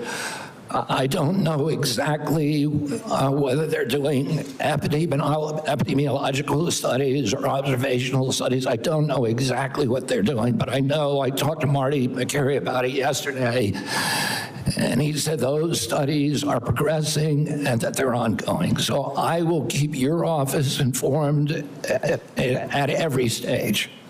Thank you. And I've had a really constructive conversation with the FDA Commissioner as well, McCary. And I mean, here's a very smart, data-focused, sincere type of leader. And we had a really good conversation. I want to encourage those conversations with you, Mr. Secretary, and that there's a follow-up here to make sure that the data that we now have exposed will be studied by the FDA and the appropriate actions considered. Given the legitimate safety concerns surrounding mifepristone and your actions to roll back other COVID emergency measures. Will you repeal the COVID-era telemedicine allowance, given that we're repealing these COVID-era regulations and emergency measures? Would you repeal the COVID-era telemedicine allowance for chemical abortion drugs and restore the requirement for an in-person doctor visit? Senator, I need to get back to you on that. I don't know if the White House has yet taken a position on that, but we will get back to you this week about that. Okay, all right. Thank you. I want to close with a quick Montana question. Earlier this week, the state of Montana submitted a Medicaid demonstration waiver application to CMS to strengthen the state's Medicaid expansion program. This waiver seeks to require community engagement and enhance cost sharing for working-age, able-bodied adults enrolled in the program. I applaud our governor, Gianforte, and Director Brereton for their proactive leadership in this space. My question is, Mr. Secretary, could you commit that CMS will work quickly in its consideration of Montana's waiver application? Absolutely. It sounds like the kind of waiver that we're looking for. Okay. Thank you, Mr. Secretary. Thank you, Senator Johnson. Thank you, Mr. Chairman. Secretary Kennedy, first of all, thanks you for your willingness to serve and for putting up with this abuse. 5 minutes is even close to refute all the falsehoods that have been confidently spewed during this hearing. We'll talk about real data here, okay? Well, first of all, thank you for breaking the logjam of information of HHS. My committee's got now over 8 million pages of information. Just in the first tranche, by the way, what we discovered is the CDC, somebody in the federal health agencies, this interagency communication, hid the signal. They admitted there was a signal on myocarditis, and they hid it. They didn't warn the public. They didn't warn doctors. So that's just one instance of corruption and lies told by the CDC. We've got a lot of others we'll be rolling out, okay? So we held our first hearing and permanent subcommittee investigation on that hiding of the signal of myocarditis. We've heard a lot of studies, okay? As I've looked into science, it's been thoroughly corrupted. Here's data. And I'd like to enter this sheet into the record. I've been publishing this chart for, since really early 2021, when I'm on, for example, talk radio shows and they talk about this, they get deplatformed, or they were, because of all the censorship during the Biden administration. Here's the facts. The VAERS system that was touted in October of 2020, this great safety surveillance system on COVID, a few months later, when they didn't like the results, they started denigrating their own system. But VAERS shows that there have been 38,742 deaths reported on VAERS worldwide associated with the COVID vaccine. 38,742. 9,252 of those deaths occurred on the day of vaccination within 1 or 2 days. Again, I agree with you. Nobody knows how many COVID deaths were because the information was completely corrupted. Nobody knows how many lives were saved by the COVID. I think most people, okay, if you're vulnerable, raise your antibodies, reverse severity, fine. There's not any good study on that. There's just information out there, just claims being made. This is hard evidence. And certainly what I've been advocating for are the injection injured, the childhood vaccine injured. We're going to be holding a hearing next Tuesday on a study done by a high-integrity healthcare facility that shows, that actually looked at vaccinated versus unvaccinated, very high-quality study. I'm not going to steal the thunder of Aaron Seary, who's going to be testifying on this. I think you're aware of this study that shows the vaccinated population far more prone to chronic illness than people completely unexposed to vaccines. That is just one example of how science has been corrupted by the way, the study was conducted, and when they conducted this, oh no, no matter what the results are, we're going to release this. They got the results in 2000. It is yet to be released. We're going to enter that in the record on Tuesday. Do you want to just talk about what you've witnessed in terms of the capture of the agencies that you're now in charge of, the corruption of science, which I believe you just said, that is almost your number one goal, right, is try to bring integrity and credibility back to science, which has been corrupted by the people who pay for it, by federal health agencies being captured by pharmaceutical industries, by big pharma, by big food. Just, I want to give you, I'm sorry, just the last minute to, first of all, defend yourself, but talk about the corruption of science that you're having to deal with and trying to correct. Yeah, I mean, I'll just tell you one example, and I could sit here and give you thousands. But in 2002, CDC did an internal study of Atlanta and Fulton County, Georgia children, and looked at children who got the MMR vaccine on time and compared those to kids who got them later. So in other words, kids who got them before 36 months and kids who got them afterward. The data from that study showed that black boys who got the vaccine on time had a 260% greater chance of getting an autism diagnosis than children who waited.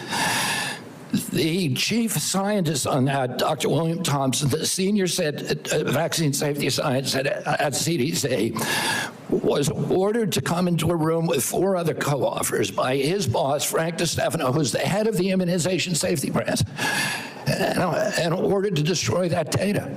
And then they published it without that fact. So you know that story, I know that story, and you know of hundreds of stories like that. It happens all the time. We are being lied to by these agencies, and we're going to change that right now. The letter I received from the Oshkosh business, they would be out of business because of the 50 employee mandate. It's going to be out of business. I just want to enter that in record as well. Without objection. The committee will take a 5-minute quick break here just to allow just a moment of reset here, and then we'll start right back up again in about 5 minutes.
Thank you to everyone. Committee is returning back from recess on this. Senator Whitehouse is recognized for questions. Thank you, Chairman. Mr. Secretary, I want to talk to you about Rhode Island. When you were last sitting there, here's what I said to you. I want to read it back to you because I want it to sink in. CMS has for years maintained a reimbursement system that the bureaucracy could never explain, never justify, that persistently pays Rhode Island providers less than neighboring Massachusetts and Connecticut providers, a difference of 23 and 26% in our regional healthcare market. Rhode Island's healthcare system is bleeding out because we aren't paid what neighboring hospitals and doctors are paid. And the one act that CMS took on this issue years ago was to make it worse. I raised that with you then. I've raised it since with Dr. Oz. I've raised it with CMMI Director Sutton. I would like to get action from CMS on that. One partial avenue of relief for Rhode Island is the AHEAD program. Rhode Island is a willing voluntary participant in the AHEAD program. Coming behind Rhode Island is Connecticut. What remains to be seen is whether the payment rates agreed to for Rhode Island will suffer the same discriminatory discount with respect to the AHEAD rates for Connecticut as Connecticut comes through. I've been able to get no assurances from CMS that they care one whit about this payment differential or that they see AHEAD as a means of resolving this injustice. Mr. Kennedy, our healthcare system is teetering as a result of this. This is not a casual matter, and I would really like to see you and Dr. Oz and Mr. Dutton put your attention onto this Rhode Island problem. There is no conceivable justification for paying a hospital in Fall River 23% more than Rhode Island Hospital when Rhode Island Hospital provides more and better services, as recognized by the Secret Service, which will take an injured president from Martha's Vineyard to the Rhode Island Hospital Trauma Center, flying right over St. Anne's Hospital in Fall River, yet Fall River gets paid more. It makes no sense, and it has to be resolved. The other problem that I mentioned to you is that I'm now in my 4th round of CMMI directors. It's bloody Groundhog Day, trying to get something done about how end-of-life patients are treated. I'm offering Rhode Island as a willing example of how we can do it better. It is idiotic and cruel to force a family to put their dying loved one through 3 days and 2 nights of a hospital before they can put them in a nursing home. It is equally ridiculous to not allow palliative and curative care to happen together. Providing home care when someone is dying, even if they can still get out of the house or into the yard, is a basic thing to ask. And to have respite care be that somebody comes to the house instead of taking a dying family member to a hospital, that's not even respite. Every single one, Mr. Kennedy, of these waivers has been granted in the past by CMMS and other circumstances. All I want is for somebody to come and work out how we do this in Rhode Island. What is our patient base that we'll do this in, how we put the waivers together. To quote your CMS director, Mr. Oz, he said, as we discussed in your office, we must re-examine how end-of-life care is addressed in this country. I'm offering Rhode Island as an example of how to make it better. I hope you will concede that right now it is not good. So Senator, I need you to respond to me. You guys know where to find me. I'm up in the Hart Building. Yeah. We've reached out, we've tried for meetings, and the progress in all 3 of those areas, fixing the payment gap, getting ahead balanced regionally, and following through on our desire to do good things, improving end-of-life care with waivers you guys have already granted, has gotten me so far No place. And forgive my impatience, a lot of it predates you. I put a hold on Biden nominees because I was getting jerked around by your bureaucracy.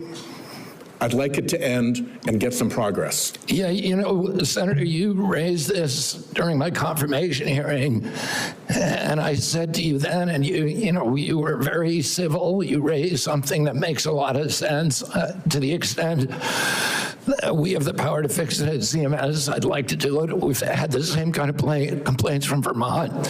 But I said to you at that time, call me and let's come talk about this. You have my cell phone. You can call me anytime. I've never heard from you in 7 months. Call me up. I'd love to meet with you. I'll get Oz in the meeting. And, you know, what you're saying, particularly about at the end of life, it may be something we can do something about. I want to help.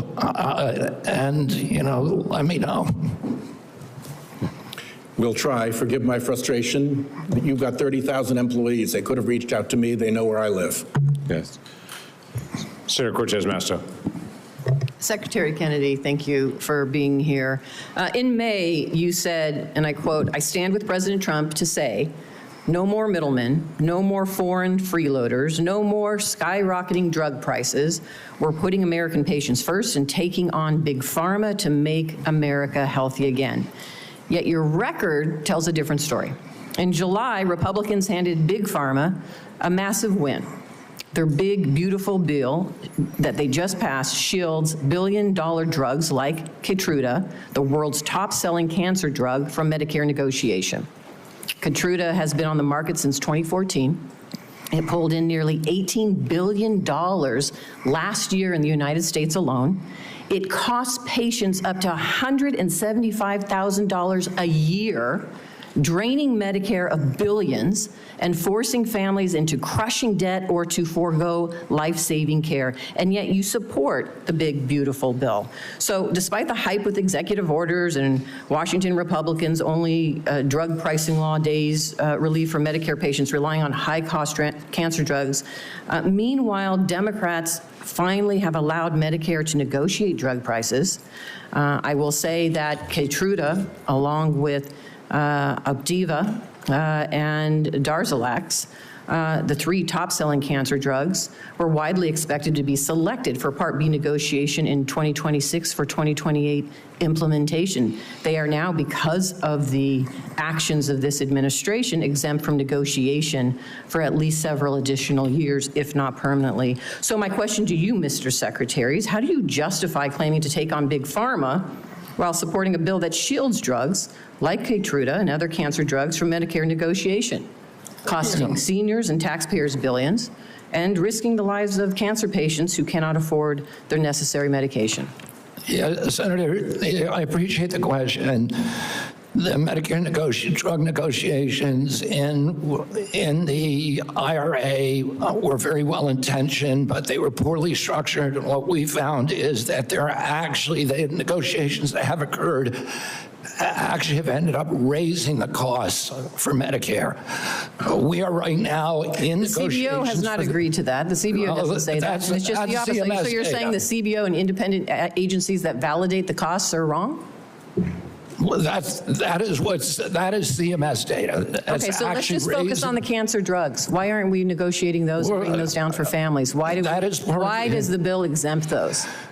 It's part of the MFN negotiations. I'm not sure of that provision in the bill, of the one beautiful bill, but You're not sure of the provision, the negotiation provision, and how exempted for Keytruda? Your agency is responsible for that negotiation, and you don't know about it?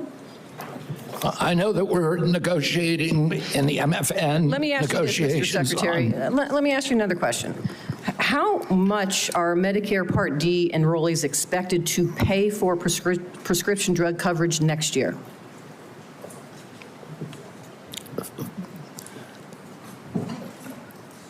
I think that is in debate right now.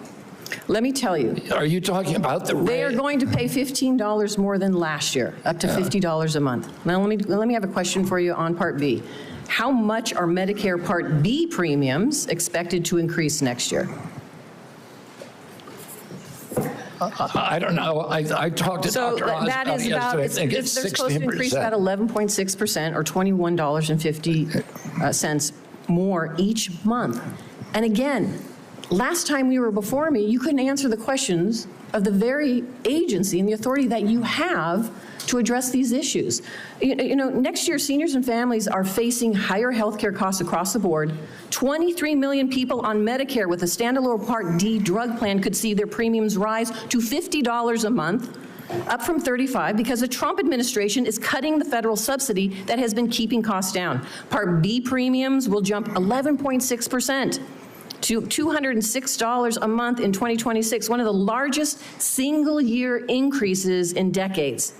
And so for an administration that claims it is lowering costs, my question to you is, what are you going to do to keep costs down for seniors?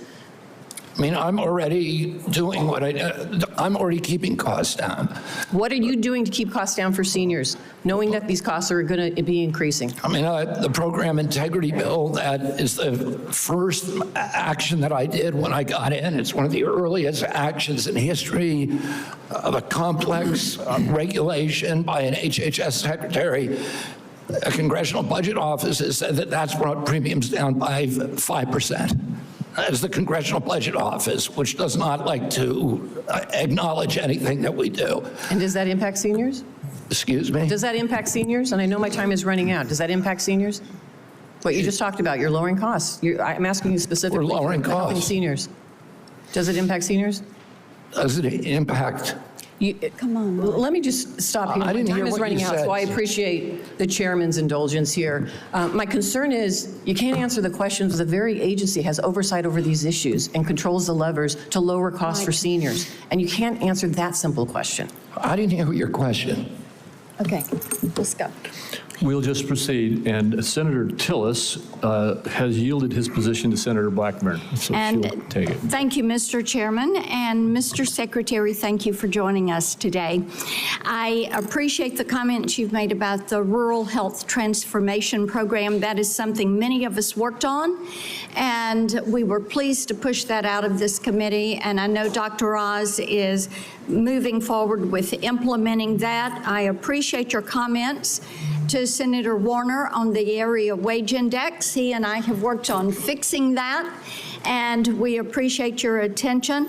I am delighted to know that you're going to end the revolving door and the conflicts of interest. I have found it so unseemly that people who work with a pharmaceutical or with a big food company then go back over into CDC or NIH or FDA, and then they're signing off on regulation for their former employer and many times their future employer. So we appreciate that.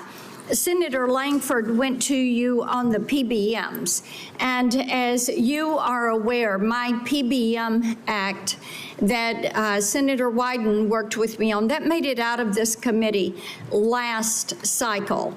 And making certain that we keep these rural pharmacies open, making certain that PBMs do not profit above what is their standard service fee, and that they have to disclose all their pricing.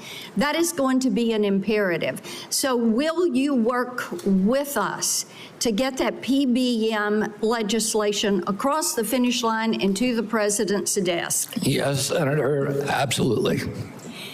Thank you. Interoperability is something that you have announced, a new interoperability framework to better align data sharing principles. And this is important to digital health.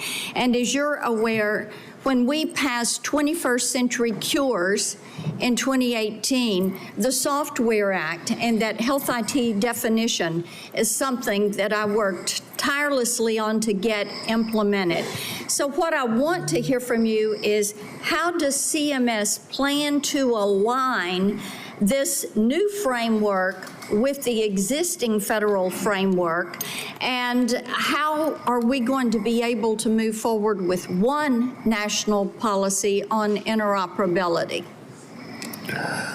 Well, I don't know if we What we have right now is concrete commitments from the 60 top tech companies who we were able to convene to do data sharing, to do patient accessibility, and to do interoperability. But I can't tell you how that's going to mesh. Then if you will have someone submit to me in writing what that pathway is, this is something that is essential if we're going to be able to benefit from that data. So having some specificity on the pathway will be helpful. I did want to talk with you. Last time you were here, I talked about the concerns on overprescribing prescription stimulant drugs for children. And there are ways that HHS can work collaboratively with state agencies on this and to actually promote more community-based intervention to combat overprescribing. And we all have seen the harmful side effects.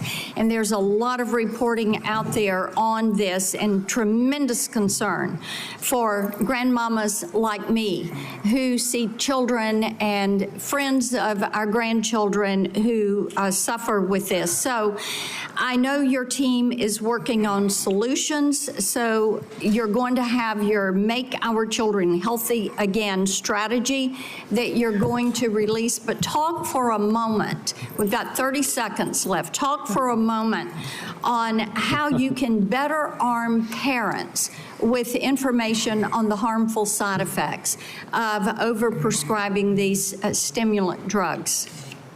I mean, one of the problems, Senator, is that we now have 1 out of every 5 kids on these drugs and the antidepressants, even more. And we know very little about the long-term impacts because NIH and CDC have been asleep at the wheel. Right now, we are doing those studies. We're doing extensive studies so that we can warn parents and so that we can force the companies to put labels on their products. And, we'll do whatever we can to show that, just to get data out to the public. That's really what our function is. And to show what the long-term impact of some of these drugs is. Are we actually preventing suicide or are we creating more suicide? And that's something that we don't know the answer to, which is, how did these drugs become so common in our society without us even knowing the answer to those questions? That is malpractice at these agencies, and that is the malpractice that I am going to fix. Thank you. Thank you. Senator Warren. Thank you, Mr. Chairman. So last November, while you were under consideration to become Secretary of Health and Human Services, Mr. Kennedy, you said, quote, if vaccines are working for somebody, I'm not going to take them away. No exceptions, no ifs, ands, or buts. You would not take away vaccines from anyone who wanted them. Then last week, you announced that the COVID-19 vaccine is no longer approved for healthy people under the age of 65. In announcing the change, you said the vaccine will be available for anyone who wants it. Now, obviously, both things cannot be true at the same moment. So let's clear this up right now, Secretary Kennedy. Will you tell America that all adults and all children over 6 months of age are eligible to get a COVID booster at their local pharmacy today? Anybody can get the booster.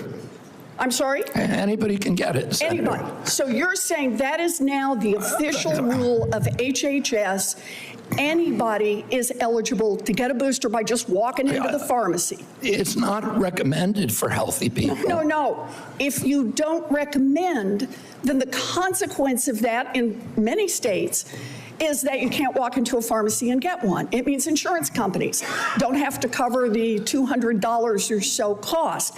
As Senator Dr. Cassidy said, you are effectively denying people vaccines. We're not going to recommend a product for which there's no clinical data for that indication. Is that what I should be doing? What you should be doing is honoring your promise that you made when you were looking to get confirmed in this job. You're going like this. And that is, you promised that you would not take away vaccines from anyone who wanted them. You just changed the classification of the COVID vaccine. I'm not taking them away from people, Senator. It takes it away if you can't get it from your pharmacist. Well, most Americans are going to be able to get it from their pharmacy for free. Most Americans will be able to get it from their pharmacy for free. The question is everyone who wants it. That was your promise, No, I didn't. I never promised that I was going to recommend products with which there is no indication. When you said... And I know you've taken $855,000 from pharmaceutical companies, Senator. Did you hold up a big sign saying that you were lying when you said that? Because you are the one who said you would not take them away. Now, Senator Kennedy, I'm not taking them away from anybody. Secretary, you want me to indicate a product for which there is no clinical data?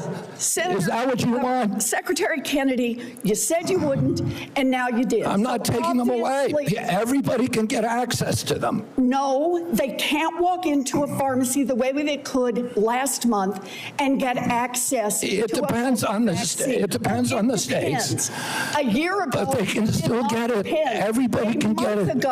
Everybody can get it, Senator. So look, let's move on. You clearly are taking away vaccines. I've seen the list for what's coming up next, and that is the agenda for the next CDC vaccine panel. And first up is ratifying your COVID actions. Second is hepatitis B is on the agenda. So should Americans expect you to take away hepatitis vaccine access as well, even though you promised not to? As I said, I'm not taking vaccines away from anybody. Okay, same answer, right? You're just going to deny that when people can't get access, that you're not taking it away. Then let me ask you, is that the same game you're going to play with me? You want me to recommend every product in the world so that without any clinical trial data. Through on your promises. Yeah, my promise was to give. A month ago, we could get COVID vaccines by just walking. You can still get COVID vaccines, Senator. You are taking that away. No, you are still. You can still get the COVID vaccines, and Medicare will still pay for them, and Medicaid will still pay for them. Tell the head of the CDC that if she refused to sign off on your changes to the childhood vaccine schedule, that she had to resign. No, I told her that she had to resign because I asked her, are you a trustworthy person? And she said no. So if you had an employee who told you they weren't trustworthy, would you ask them to resign, Senator? So I'm sorry, but this is not what she has said publicly. She has said I'm not surprised about that. So you're saying she's lying? Yes. Every conversation I had with her, there were witnesses. Let me get this straight. This is the same person that less than a month earlier, you stood next to her and described her as unimpeachable, and you had full confidence in her, and that you had full confidence in her scientific credentials. And in a month, she became a liar? Yeah, you should ask her what changed. And by the way, a month ago, you were voting against her.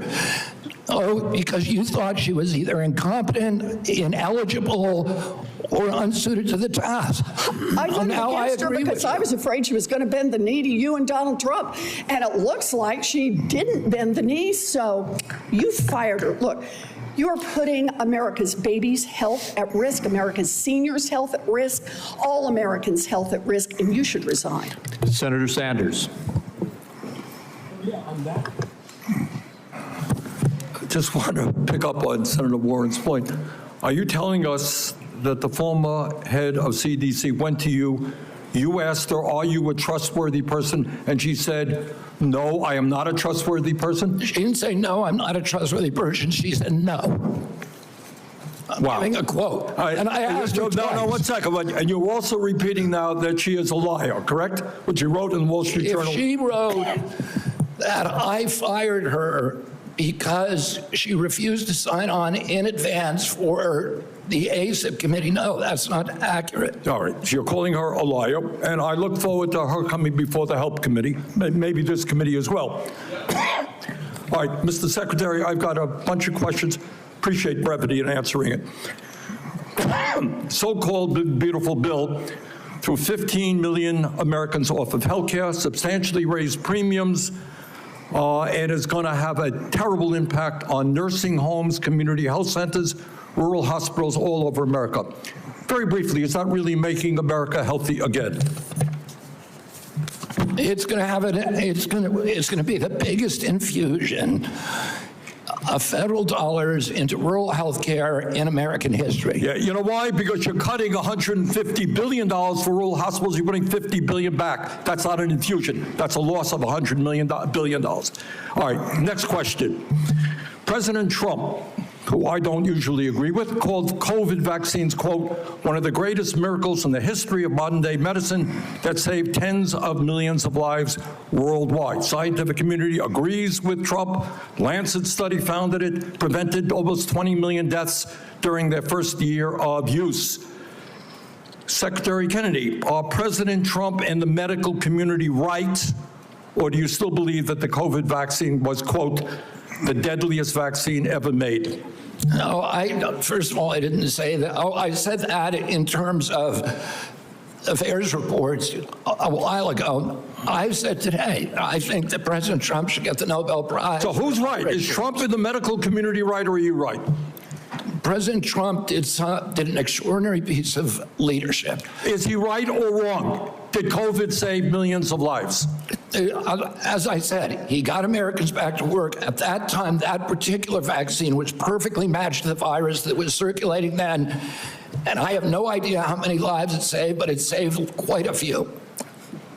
You know, what I find a little bit weird in this discussion, I'm hearing it over and over again this morning, Mr. Chairman, is we've got the entire medical community on one side. You got the AMA representing hundreds of thousands of doctors, the American Academy of Pediatrics, the American Public Health Association. All of these organizations are telling us that COVID vaccine and vaccines in general are safe and effective. You are casting doubt on that. Who are your who are the organizations that are agreeing with you and casting aspersions on vaccines? The primary advisors are Marty McCary, Jay Bhattacharya, Dr. Oz, Vinay Prasad. So you got a few doctors who agree with you, and I'm giving you the name. Not a few doctors. What you're talking about is there's a big difference, Senator, between established science and the scientific establishment, which has been co-opted by the pharmaceutical industry. Hold on. So you're telling the American people that the American Medical Association, representing hundreds of thousands of people, have been co-opted and that they should not trust their doctors. And the American Academy of Pediatrics, and by the way, just for the record, every single Republican, I don't mean to be political here, Mr. Chairman, has received PAC money from the pharmaceutical industry. Are they all corrupt as well? And I'm telling you, the American Heart Association has been co-opted by the food Everybody industry. but you, Senator. But you know what? When you ran for president, you know, we have a corrupt campaign finance system. Maybe you'll agree with me on that. Okay, you were already president, you got $1.5 billion behind it. You received $300,000 from people, not from the industry, people in it, as I did, from individuals. You corrupt. President Trump got $3 million. Every Republican got corporate PAC money for the pharmaceutical industry. Democrats as well. Everybody is corrupt, but you? Is that what we're looking at? I don't think so. And I think the issue now... I don't even know what you're talking about. Well, I think you do know what I'm talking about. I don't know what you're talking about. The issue is every time anyone disagrees with you... Are you saying the pharmaceutical industry was supporting my presidential campaign? I'm saying, I don't think so. I'm not saying that. I'm saying that the pharmaceutical industry is a greedy institution which is charging us the highest prices in the world. They are pervasive. But to suggest that every institution, the AMA, the pediatrics people, is corrupt because they disagree with you is an insult to the American people. Listen, people disagree with me all the time. I have arguments in my agency, heated arguments every day with Jay Bhattacharya, with Marty McCary, with Dr. Oz. You have given the names of a few people. I have given you the names of organizations representing hundreds of thousands of doctors and scientists. I yield, Mr. President. Senator Tillis. Thank you, Mr. Chair. Secretary Kennedy, thank you for being here. A couple of times you asked people if they were making a statement or a question. What I think I may do, just to give you a breather, is to make a statement with a lot of questions. And just for the record, I'd like for you to have the opportunity to have your staff respond. I can't conclude from the discussion today where you are on warp speed.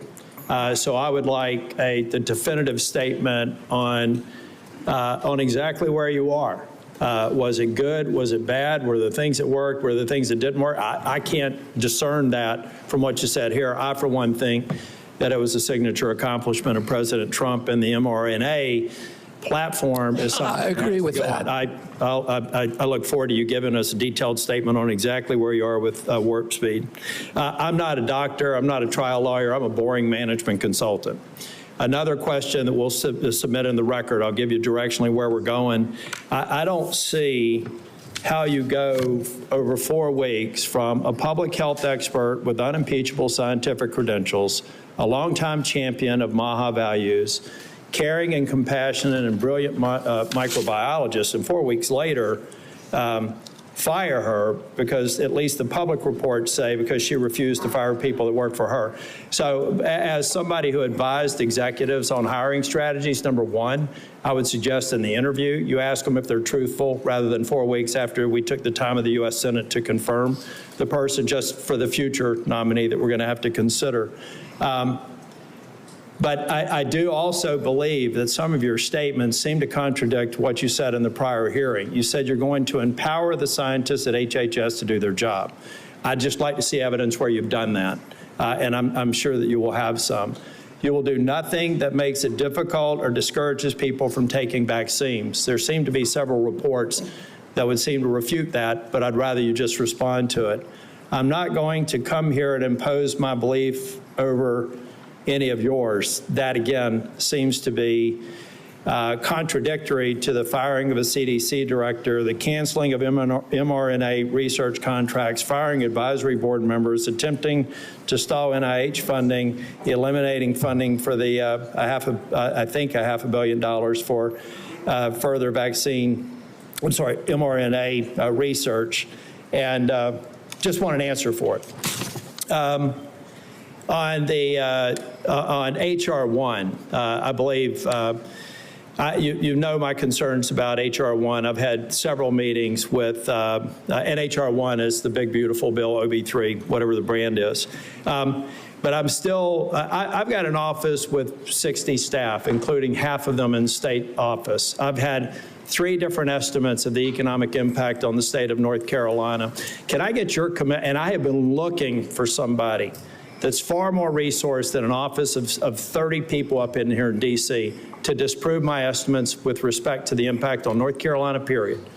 And I've yet to have anybody. I would love to be embarrassed and be wrong, but I would like to get your commitment for people to tease through the numbers that I provided before the vote on H.R. 1 that says that if you normalize 3 independent estimates across a broad spectrum, $25 billion over 10 years. I don't need your response now. I want somebody to destroy my estimates, because to this point, the most resourced health agency in the world has only given me word salad responses, and I need that so that we can prepare for the response. $25 billion over 10 years is half of the rural relief fund over 5 years.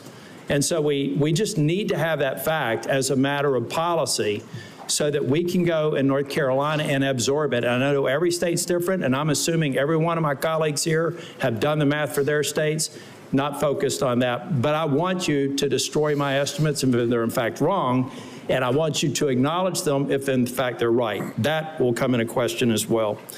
Mr. Kennedy, you've stated multiple times in response to other members' questions that scientists were lying. We'll go back to the record in cases where you've said that. I'd just like to see the scientific evidence to substantiate that. I'm going to stipulate that you were honest and you had research behind it. We'll go back and figure out what scientific studies you believe are founded on lies and not scientifically viable.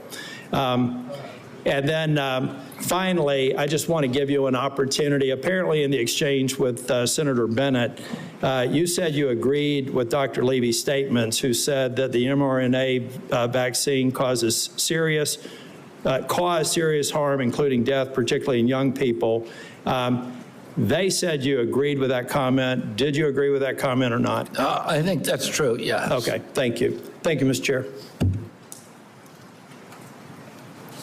Thank you, Mr. Tillis. We now have Senator Smith. You're recognized. Thank you, Mr. Chair. So, Mr. Kennedy, I have sat here for the last many minutes and listened carefully to your testimony. And I think actually Senator Tillis laid out so many of the ways that what you have said has contradicted yourself and others. It's, I mean, I don't even know where to start. So I'm going to start here. Over the last 8 months, you have claimed to make America healthy again. But in actual fact, you have led the charge in the Trump administration to destroy what is best in our healthcare system. And your denials and your evasion and your lies here do not change that. You are the Secretary of the Health and Human Services, yet you're trafficking in these fringe idea and discredited theories that are completely out of step with the scientific consensus. And you seem to be willing to say anything in the moment, even if it's untrue. So last time you were before Congress, Secretary Kennedy, you claimed, and I quote, "I have never been anti-vax. I have never told the public to avoid a vaccination." But in a podcast, you said the opposite. You said there's no vaccine that is safe and effective. So that sure sounds anti-vax to me, Secretary Kennedy. So let me ask you, when were you lying, sir? When you told this committee that you were not anti-vax, or when you told Americans that there's no safe and effective vaccine? Both things are true. Oh, so more denial, more back and forth. I mean, here's what I know. Here's what I know. Want me to explain why, Senator? You just No, actually, I want you to listen to me. Okay, go ahead. I want you to listen to me, because I've been listening to you. You said that ACIP is an independent panel after you stocked it with your picks. You said that you want evidence-based science, but it seems that what you mean is evidence that supports your view, not the scientific consensus. I mean, you dared to sit there and call my colleague from New Hampshire a liar when she presented you with facts that don't support your view of the world. It's incredible. But let me move on. Just last week, in the days after the tragic shooting at Annunciation Catholic School in my home state of Minnesota, you went on Fox News blaming school shootings on antidepressants.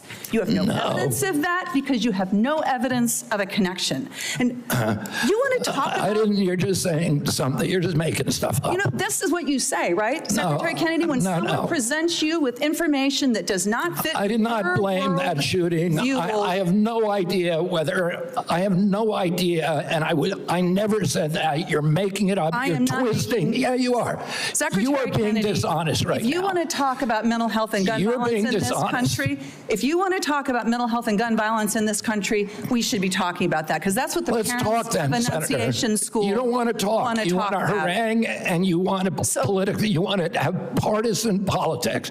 That is I want to actually solve these problems. Secretary Kennedy, what the Trump administration is doing right now is making it harder for people in this country to get access to mental health care. So don't talk to me about solving the mental health care crisis when you are making it harder. You cut Medicaid, which is the #1 payer for mental health care services in this country. You decimated the agency at Health and Human Services that focuses on mental health and substance abuse. That's what states count on. They're cutting their services to schools as a result of that. Several years ago, in a bipartisan way, Congress came together and passed the Safer Communities Act, which made important investments in mental health care and did some important, though small things, to reduce access to guns. What do? You propose cutting that funding. This is what we're talking about in your leadership in the Department of Health and Human Services. If you want radical transparency, as you talk about, I mean, take a look at what you are doing. And, you know, I've heard a lot about MAHA today while we've been here. There's a lot of Americans, Secretary Kennedy, who trust you, who believe what you say, especially when you say you're standing up to corruption. And I think that they need to know, you apparently have a lot of influence with President Trump. Did you ask him not to roll back these regulations that are stopping the big corporations from dumping heavy metals and endocrine disruptors into our soil and water? I mean, there's no evidence that you have been even opposing that. Did you do anything to stop the Trump administration from rolling back this handout to Big Pharma that makes it easier for the big drug companies to charge more for cancer drugs? No, you presided over that. I mean, it's stunning, really, what's happened over the last 8 months. It's stunning to me. And I just hope that in this moment, our colleagues, there's hardly anybody left in this room, are going to think about what it is that you've done, what your legacy is going to be at the Health and Human Services Agency, and pay attention to the damage that is being done here. Senator Marshall. All right. Thank you, Chairman, and welcome, Mr. Secretary. One of your themes for the CDC is transparency. And I think when I hear you talk about transparency, I think part of that is sharing what you know, what the CDC knows with parents so that they can make decisions. Behind me, I know it's going to be hard to see from there. I can barely read it. This is the current CDC recommendations for vaccines for children. On day number 1, they get their first jab, a hepatitis vaccine. By the time they're 18 months, they've had 18 jabs. By the time they get to be old enough to vote, they have 76 jabs. Now, when I listen, what I hear you say is that, look, vaccines are drugs. We need a measured response and a measured, when do we use this? It's interesting that the United States has put age 65 and older for COVID vaccine. UK has chosen 75 and France 80. Obviously, scientists disagree exactly when that should or shouldn't be. Hepatitis B vaccine, it makes no sense to me. I've only delivered 5,000 babies, but we do a hepatitis test on every mom. By the time she delivers that baby, I know her pretty well. And if she doesn't have any risk factors, if she's not an IV drug abuser, if she's in a stable monogamous relationship, nobody at home has hepatitis, I don't know, I don't see the benefit myself in that hepatitis vaccine. Everyone's eligible for it, everyone can get it, and my pediatricians always agree with me. And no, I'm not saying if you don't know the hepatitis status of that patient, they shouldn't get it. I'm not saying if this person's had no prenatal care, that puts them at risk for hepatitis. Can you just speak a little bit, when you talk about transparency, and trying to empower and make vaccines available, these should be treated just like a medication. Yeah, I mean, I say I'm not anti-vaccine. Saying I'm anti-vaccine is like saying I'm anti-medicine. Well, I'm pro-medicine, but I understand some medicines harm people. Some of them have risks. Some of them have benefits that outweigh those risks for certain populations, and the same is true with vaccines. And we don't understand the risk profile because vaccines are the only medical intervention, medical device, or pharmaceutical drug that are exempt from pre-licensing safety studies. And so there are 2 hepatitis vaccines, and one of them had a safety study that lasted for 4 days on 143 kids for a product that's going to be given to 76 million kids. Yeah. The risk profile prior to the introduction of the vaccine, the risk of a baby dying from hepatitis B was 1 in 7 million.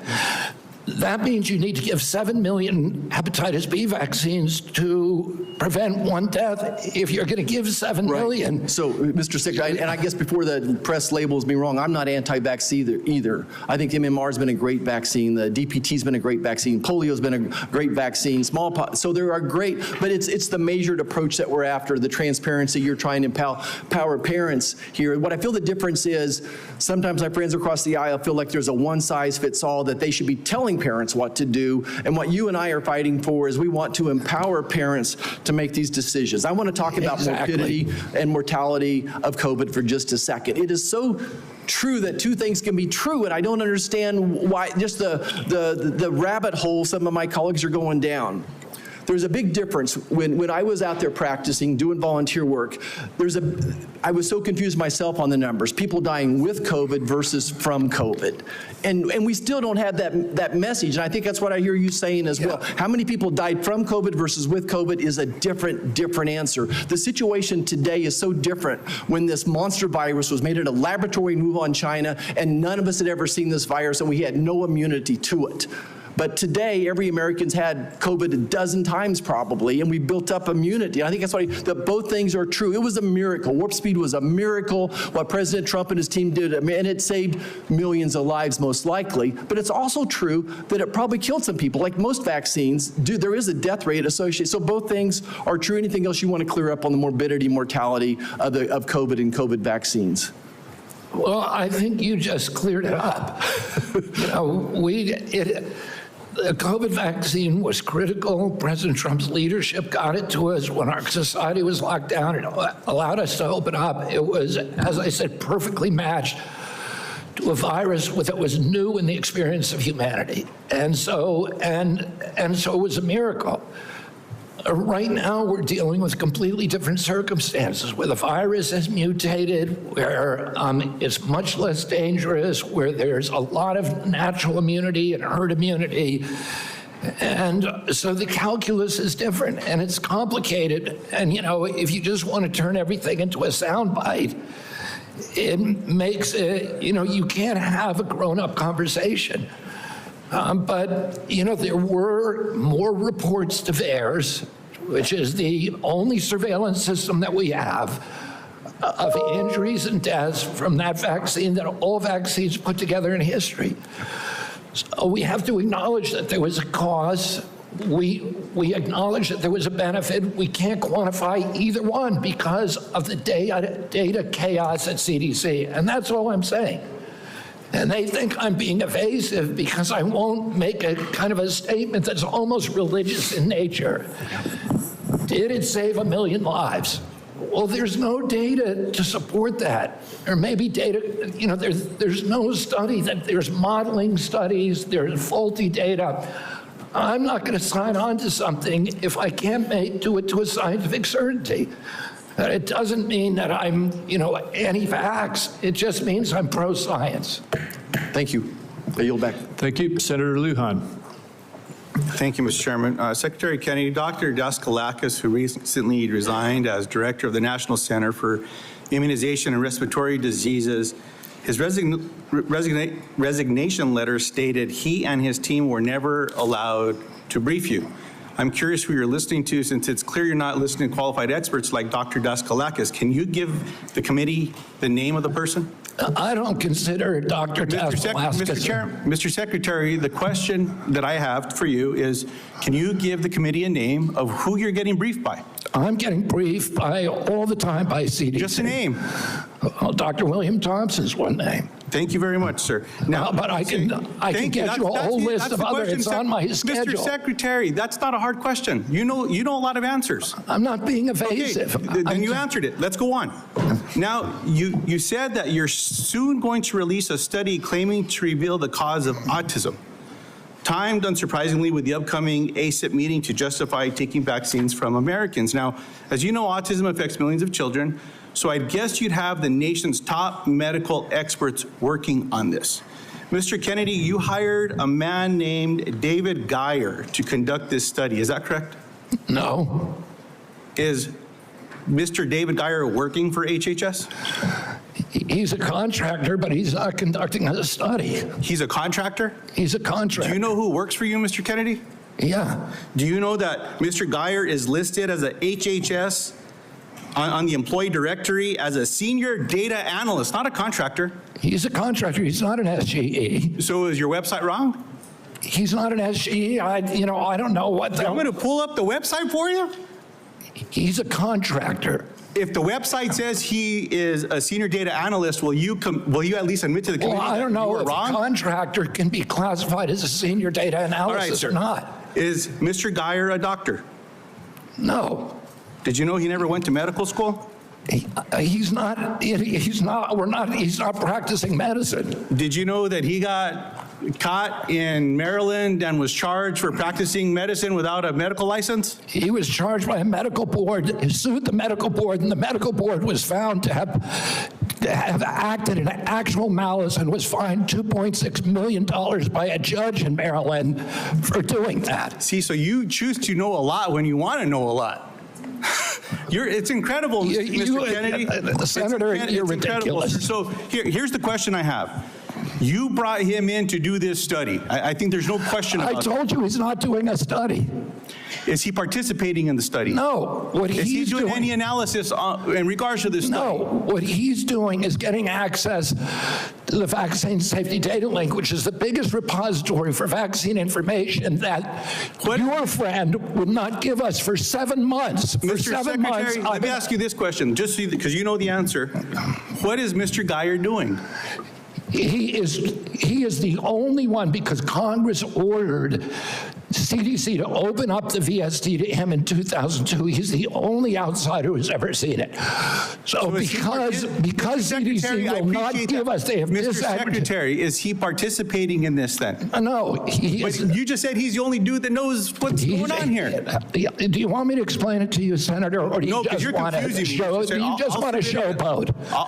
I'll submit You just want to showboat for your ads, or do you want to hear a real answer to your question? Mr. Secretary, you choose to know answers to questions with some colleagues. And I'm willing to give you the answer. I'm willing to give you the answer. Mr. Secretary, someone should have asked you, maybe President Trump should have asked you, are you a trustworthy person? And we should have waited for an answer then. Let's move on. I don't even know what you're talking about. You're talking gibberish. Mr. Secretary, let me speak slowly and clearly so that you can understand me through my New Mexico accent. And then give me a chance to answer. Does this help? Can you understand me? Yes. Appreciate that. Mr. Secretary, yes or no, did you hire Mr. Geyer to do this study? No. Mr. Chairman, well, let me ask, maybe we'll just get a good answer here. Mr. Secretary, will you commit to sharing the protocols used for the autism study with Congress and to the public? They're public. Will you commit to giving it to this committee by the end of the week? No, not because that's not the way it works. Will you don't even know what you're talking about. Mr. Secretary, will you commit to sharing the protocols for the study by the end of the month? We already have You just said it's public. We put out the notice of funding opportunities, and then the scientists from all over the world. You're not understanding me. Let me No, speak you're not clearly again. understanding how the world works. Do you understand what the protocols are? Do you understand what they are? The scientists who are doing the studies submit the protocol. Okay, so you know That's what not they coming are. from us. So will you commit to sharing those protocols with this committee? Well, anybody can get a hold of the protocol. It's published with the study. Mr. Chairman, what I'd like to ask is for your commitment here. I'll send a letter to the Secretary. I'll ask for support from the leadership of this committee to ask for those protocols. Good. If those protocols are not given to this Anybody can get the protocols. Mr. Secretary, I'm not talking to you. Mr. Chairman, what I'm asking... If the protocols are public, we can work with you to... What I'm asking, Mr. Chairman, is that if those protocols are not given to this committee, I'm asking for your agreement that we follow through with the subpoena to get them. No, I will not agree to subpoena anything. Let's see what happens. Mr. Chairman, you'll help me get them if they're available publicly? Yes. I appreciate that, Mr. Chairman. Mr. Kennedy, with all the questions here today, people just want to know the truth. I don't think so. Mr. Secretary, you don't think so. Thank you. I don't think so. I hope everyone recording that got that, because there explains the Secretary's tenure here. Look, 2 young ladies in Las Cruces, New Mexico at a town hall recently gave me this starfish pin. I was going to give it to you today, but after your questioning today, I don't think you deserve it, because what this represents is to remember that every one of us can make a difference, sir, to something as small as a starfish on a beach that maybe got washed up, you throw it back in the ocean. You might not save them all, but you can save one. I'm sorry that you're not worthy of this nice little pin, sir, as a nice reminder. I'm going to pray for you, Secretary Kennedy. I hope we do better. I want you to do better. But today was a failure for you, man. I yield back. Senator Warnock. Thank you, Brother Chair. Less than a month ago, we received the heartbreaking news that a gunman opened fire at the CDC campus in Atlanta, Georgia. This obviously is my neck of the woods. This is heart-wrenching for all Americans, but for those of us especially who live in that area. A DeKalb County police officer, David Rose, was killed. The shots hit buildings on campus in at least 180 places, narrowly missing the CDC's daycare center. Law enforcement recovered nearly 500 shell casings. Clearly, he came to do a lot of damage. It's a miracle, and thanks to the quick action of Metro Atlanta and state law enforcement, more people were not killed. The Georgia Bureau of Investigation announced that prior to the attack, the gunman expressed discontent with the COVID vaccine and, quote, wanted to make the public aware of his distrust of the vaccines. Secretary Kennedy, I assume you are aware of these disturbing reports of the gunman's motives? Yes. And, I understand that some people may have concerns about new medical breakthroughs, but those people don't have the world's top medical experts working under them. You've been over HHS for 7 months now. Have you ever been briefed by CDC's career immunization officials to discuss your concerns? And by the way, every member of this panel has criticized President Trump and demonized him. Have you ever Are been you briefed? complicit in the assassination attempts on President Trump? Sir, I'm asking the questions. You are the witness. It's a simple yes or no question. Have you ever been briefed by CDC's career immunization officials to discuss their concerns? Yes, I have. What was the answer? Yes. You have been briefed by CDC officials, the career immunization officials, to express your... The senior vaccine safety scientist, for example. Have you ever been to the CDC as secretary before the shooting on August 8th? Have I ever been there as secretary? Have you been there as secretary before the shooting? No. Okay. Let's return to the shooting and the aftermath. Secretary Kennedy, I'm about to ask you a series of yes or no questions about the events of the past month. And I would appreciate just a yes or no response. You called Dr. Manarez to your office on August 25th for a meeting. Is that correct? Yes or no? It could be. I just don't know the date. I'd have to check my calendar. Was Jim O'Neill the man you just appointed as acting director of CDC in the room on whatever date you met with him, since you can't recall? Was he in the room when you met with Dr. Manarez? In that meeting, did you criticize Dr. Manarez for her statements to CDC following the shooting where she said, quote, misinformation can be dangerous? I don't believe so. I have no recollection. You don't believe you criticized her? Oh, I criticized her. Did you criticize her? For that. Did you criticize her? I don't even. Did you criticize her for her statements to CDC workers following the shooting? Did I what? Did you demand that she fire career scientists or public experts at the CDC? Yes. Did you demand that she accept the recommendations of your hand-picked vaccine advisory panel without further review by career CDC scientists? No, I did not. You didn't ask for her commitment ahead of time that she would accept the recommendations from the advisory panel. You're denying what that? I asked her about is she had made a statement that she was going to not sign on, and I wanted clarification about that. Did you tell her to accept the advisory panel's recommendations? I told her I didn't want her to have a rule that she's not going to sign on to it. Did you say that the CDC was, quote, the most corrupt federal agency in the history of the world? Not the history of the world, but definitely Did you within say HHS. Did you say that? I did not say that, but I did say it's the most corrupt agency at HHS, and maybe the government. So you called the CDC corrupt. Did you say that CDC staff are, quote, horrible people? Horrible people? Did you say that they're killing children and they don't care? No. Okay, I think that we all have a history of listening to you and these answers, but you're on the record for a number of these statements. Despite your lack of credentials and expertise, clearly you have an agenda. It is a threat to the public health of the American people.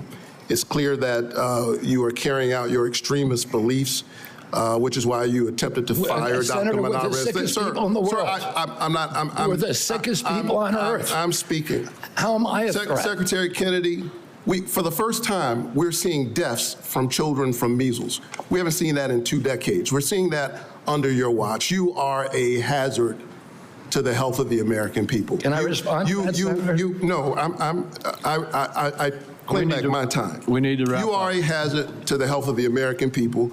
I think that you ought to resign. And if you don't resign, the President of the United States, who put forward Operation Warp Speed, which worked, should fire you. Thank you so much. Senator Welch. Mr. Chairman, thank you. I want to sum up, and I want to make 3 points. First, we have a health care affordability crisis in this country. And second, Secretary Kennedy's policies is making that affordability crisis worse, not better. And third, Mr. Chairman, the United States Senate is not doing its job. Health care. Citizens of the United States, our employers, our taxpayers, and our families pay the most and get the least. That has been persistent and chronic, and it's not being addressed, it's being aggravated. Let me be specific. In Vermont, a family of four that makes $82,000 in income with premium support on Obamacare now pays $6,970 for their health care premium. That is going to increase $23,000 to $30,000. That is unaffordable, it's shocking, and it's cruel. The big beautiful bill that we're talking about, Vermonters are going to lose 45,000 families lose health care. That is going to be a hammer blow to our hospitals because those folks who lose health care don't get a guarantee they won't get sick, and they're going to show up at our community hospitals. Our community hospitals are going to treat them, and they aren't going to be compensated. And it's why Vermont community hospitals are on a financial thin ice, and that's true that about 338 hospitals around our country are in danger of closing. Second, Mr. Chairman, I believe the Secretary made assurances to this committee, and he has not kept the promises he made. Prices have not come down, they've gone up. He assured Senator Cassidy that he would not change the standards for vaccine review. Yet since his confirmation, all 17 members of the Vaccine Advisory Board have been fired by him. He has limited the use of COVID-19 vaccine. And he has inexplicably canceled $500 million in vaccine research and funding. So, I'm not surprised. Stephen Miller credited you with being the crown jewel of the cabinet. And my observation about the crown jewel of the cabinet and the policies of folks who get rewarded are the ones who fire those in service that speak truth to power. Susan Menares, we've gone over that, fired because she refused to fire herself, staff without cause, and refused to rubber stamp changes to the vaccine schedule without data. The head of the Bureau of Labor Statistics was fired because she gave a report with honest numbers about the job report. CIA Russia expert who'd been there for 30 years, fired after the meeting with Putin. So, Mr. President, that is serious and worrisome.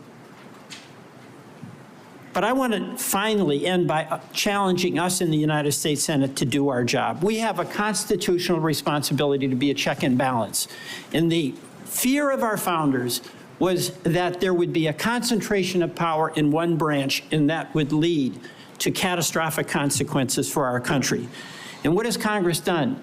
On oversight and advice and consent, we have confirmed a vaccine denier.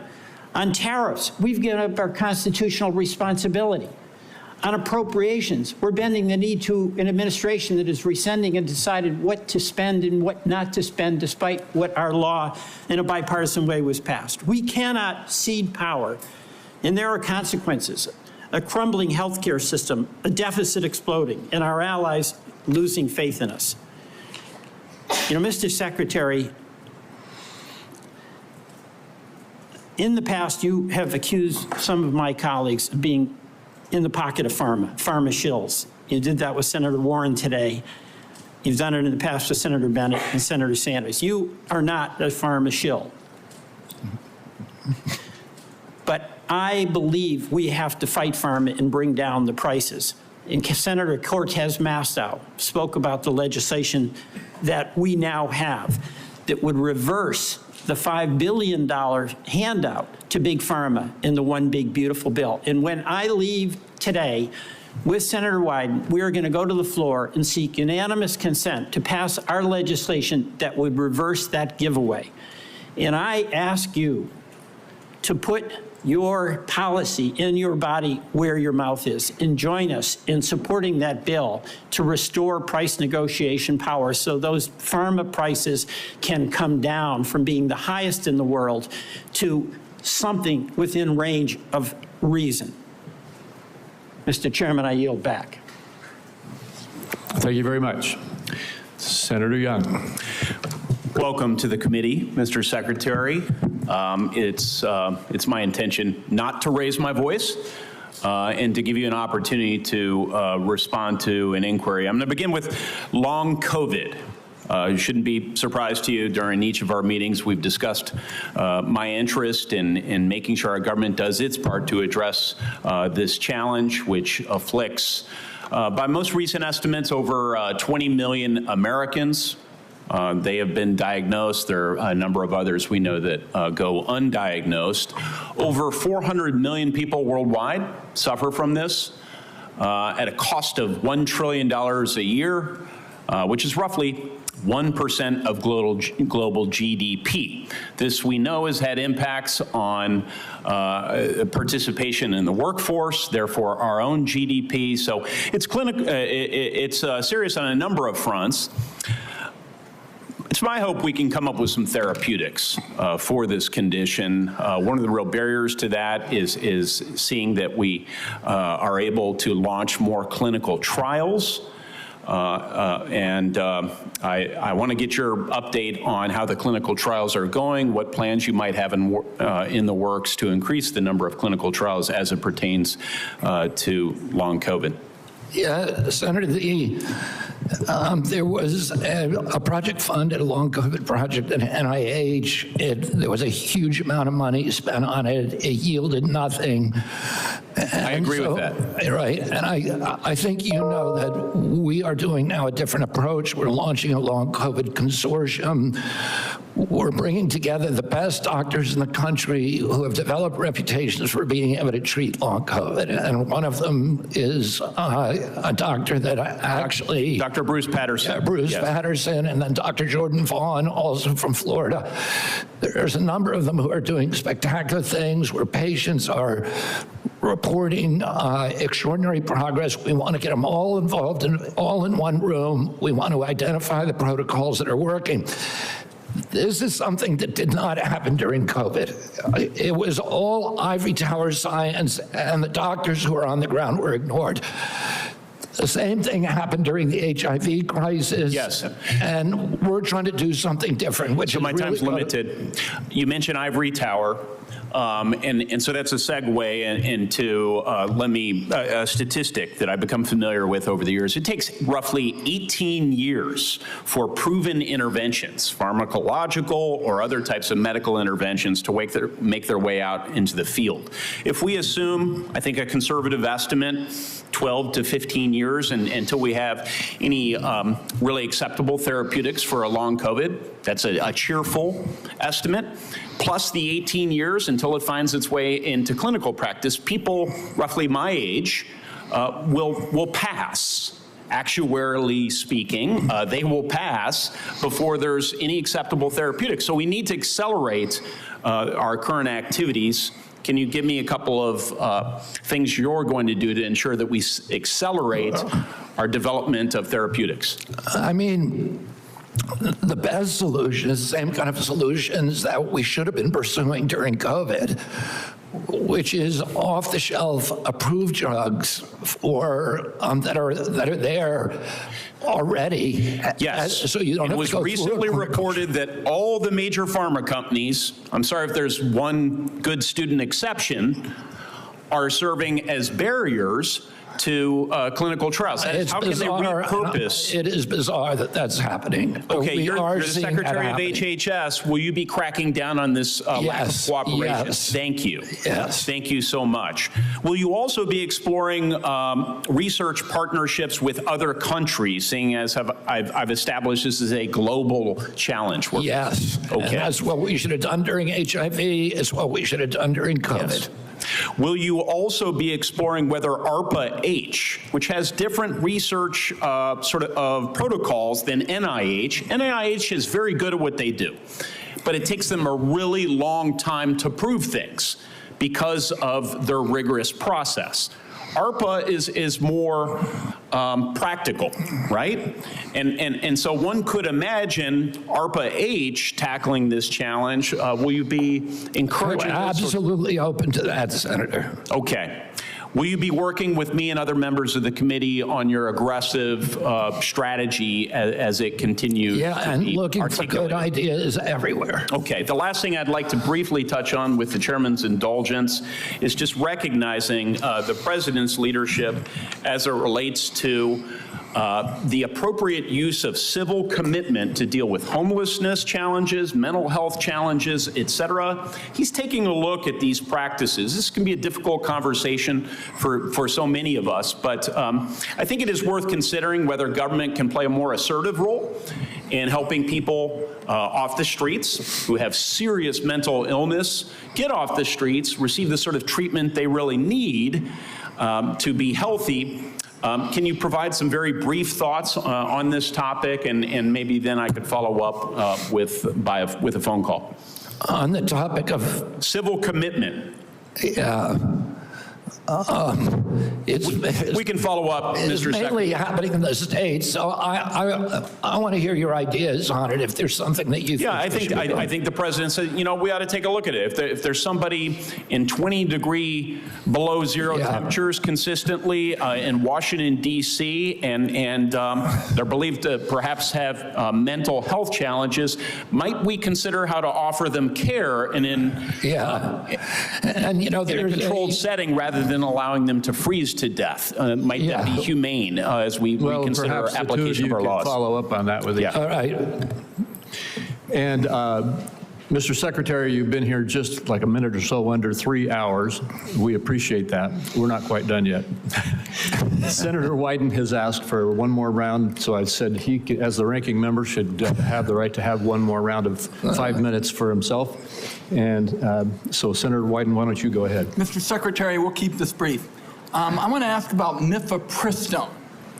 I was the first member of Congress to hold a hearing on this drug, which now has served more than 7.5 million women. And of course, it is used for reproductive health and medication abortion. It has been documented again and again as safe, and people say safer than Tylenol. And the reason that I'm asking the question is that I'm getting reports that you've said you're going to conduct a complete review of mifepristone's safety, and what we're hearing is it's not based on new clinical trials or data from the scientific community, but on one reviewed paper that's not a peer-reviewed paper by a political organization and Project 2025 sponsor whose stated mission is to advance an anti-abortion agenda. So what I'd like to hear today is for you to say that you'll commit that your best scientists, without bias, will be permitted to conduct this entirely unnecessary safety review. I don't see any evidence for it. You've called for it. But what I'd like to do is make sure that it's done right, and I'm very troubled by what I've heard about it. Your thoughts? You have my commitment. Okay. That'll be good science and good scientists. Okay. We'll get back to you to talk about specifically how that's going to play out, but I appreciate that. Okay, one last point for you, Mr. Chairman. I'm going to ask unanimous consent to enter into the record declaration by these kids, some of them very young, who in the middle of the night, we were told by whistleblowers, are being whisked away and the like. And what I'd like to enter into the record are statements by these kids that we have learned about, and also a memo prepared by the Guatemalan government outlining the deportation effort into the record. We've been able to obtain that, and I think it's an important part of the debate. And with that, I beat my time of 5 minutes. All right, without objection. Thank you very much, Senator Wyden. And we are now at the point where I'll just make a couple of very brief personal closing remarks, and then I've decided, Mr. Secretary, I said at the outset of this hearing it was going to be some partisan battling going on. That is something that is very obvious to anybody who's paid any attention to what's happened in the last 3 hours. There were several times that you were cut off, or I had to cut you off because we needed to keep moving along. And I'm not suggesting that you need to or should, but if there's anything that you felt you didn't have a chance to say, if you could briefly say it now, or if you would like, you'll have the opportunity to submit written responses to questions, which I'm going to reference in a minute, and you could make any further statements that you would like to make at that point. But I think I'll have mercy on everybody here and let us adjourn. All right. Wise choice. Let me just say now that senators will be allowed to submit questions to you for the record by next Thursday, September 11th, by 5 p.m. And I just want to say, Mr. Secretary, during former Secretary Becerra's tenure, responses to these kinds of questions for the record were not delivered in a timely manner. And the example I'm going to give you is that on March 22, 2023, he got questions. He answered in February 22, 2024, 11 months later. A year seems excessive. And I'm going to ask you and your team to not follow the precedent set by Secretary Becerra, and instead to respond as promptly as you can to the questions for the record that you receive. I ask that of every single nominee, and you may or may not recall, you've probably already told me you would do that in your nomination hearing. But with that, once again, to my colleagues, the deadline for submitting these questions for the record is September 11th at 5 p.m. And hearing nothing further, this hearing is adjourned.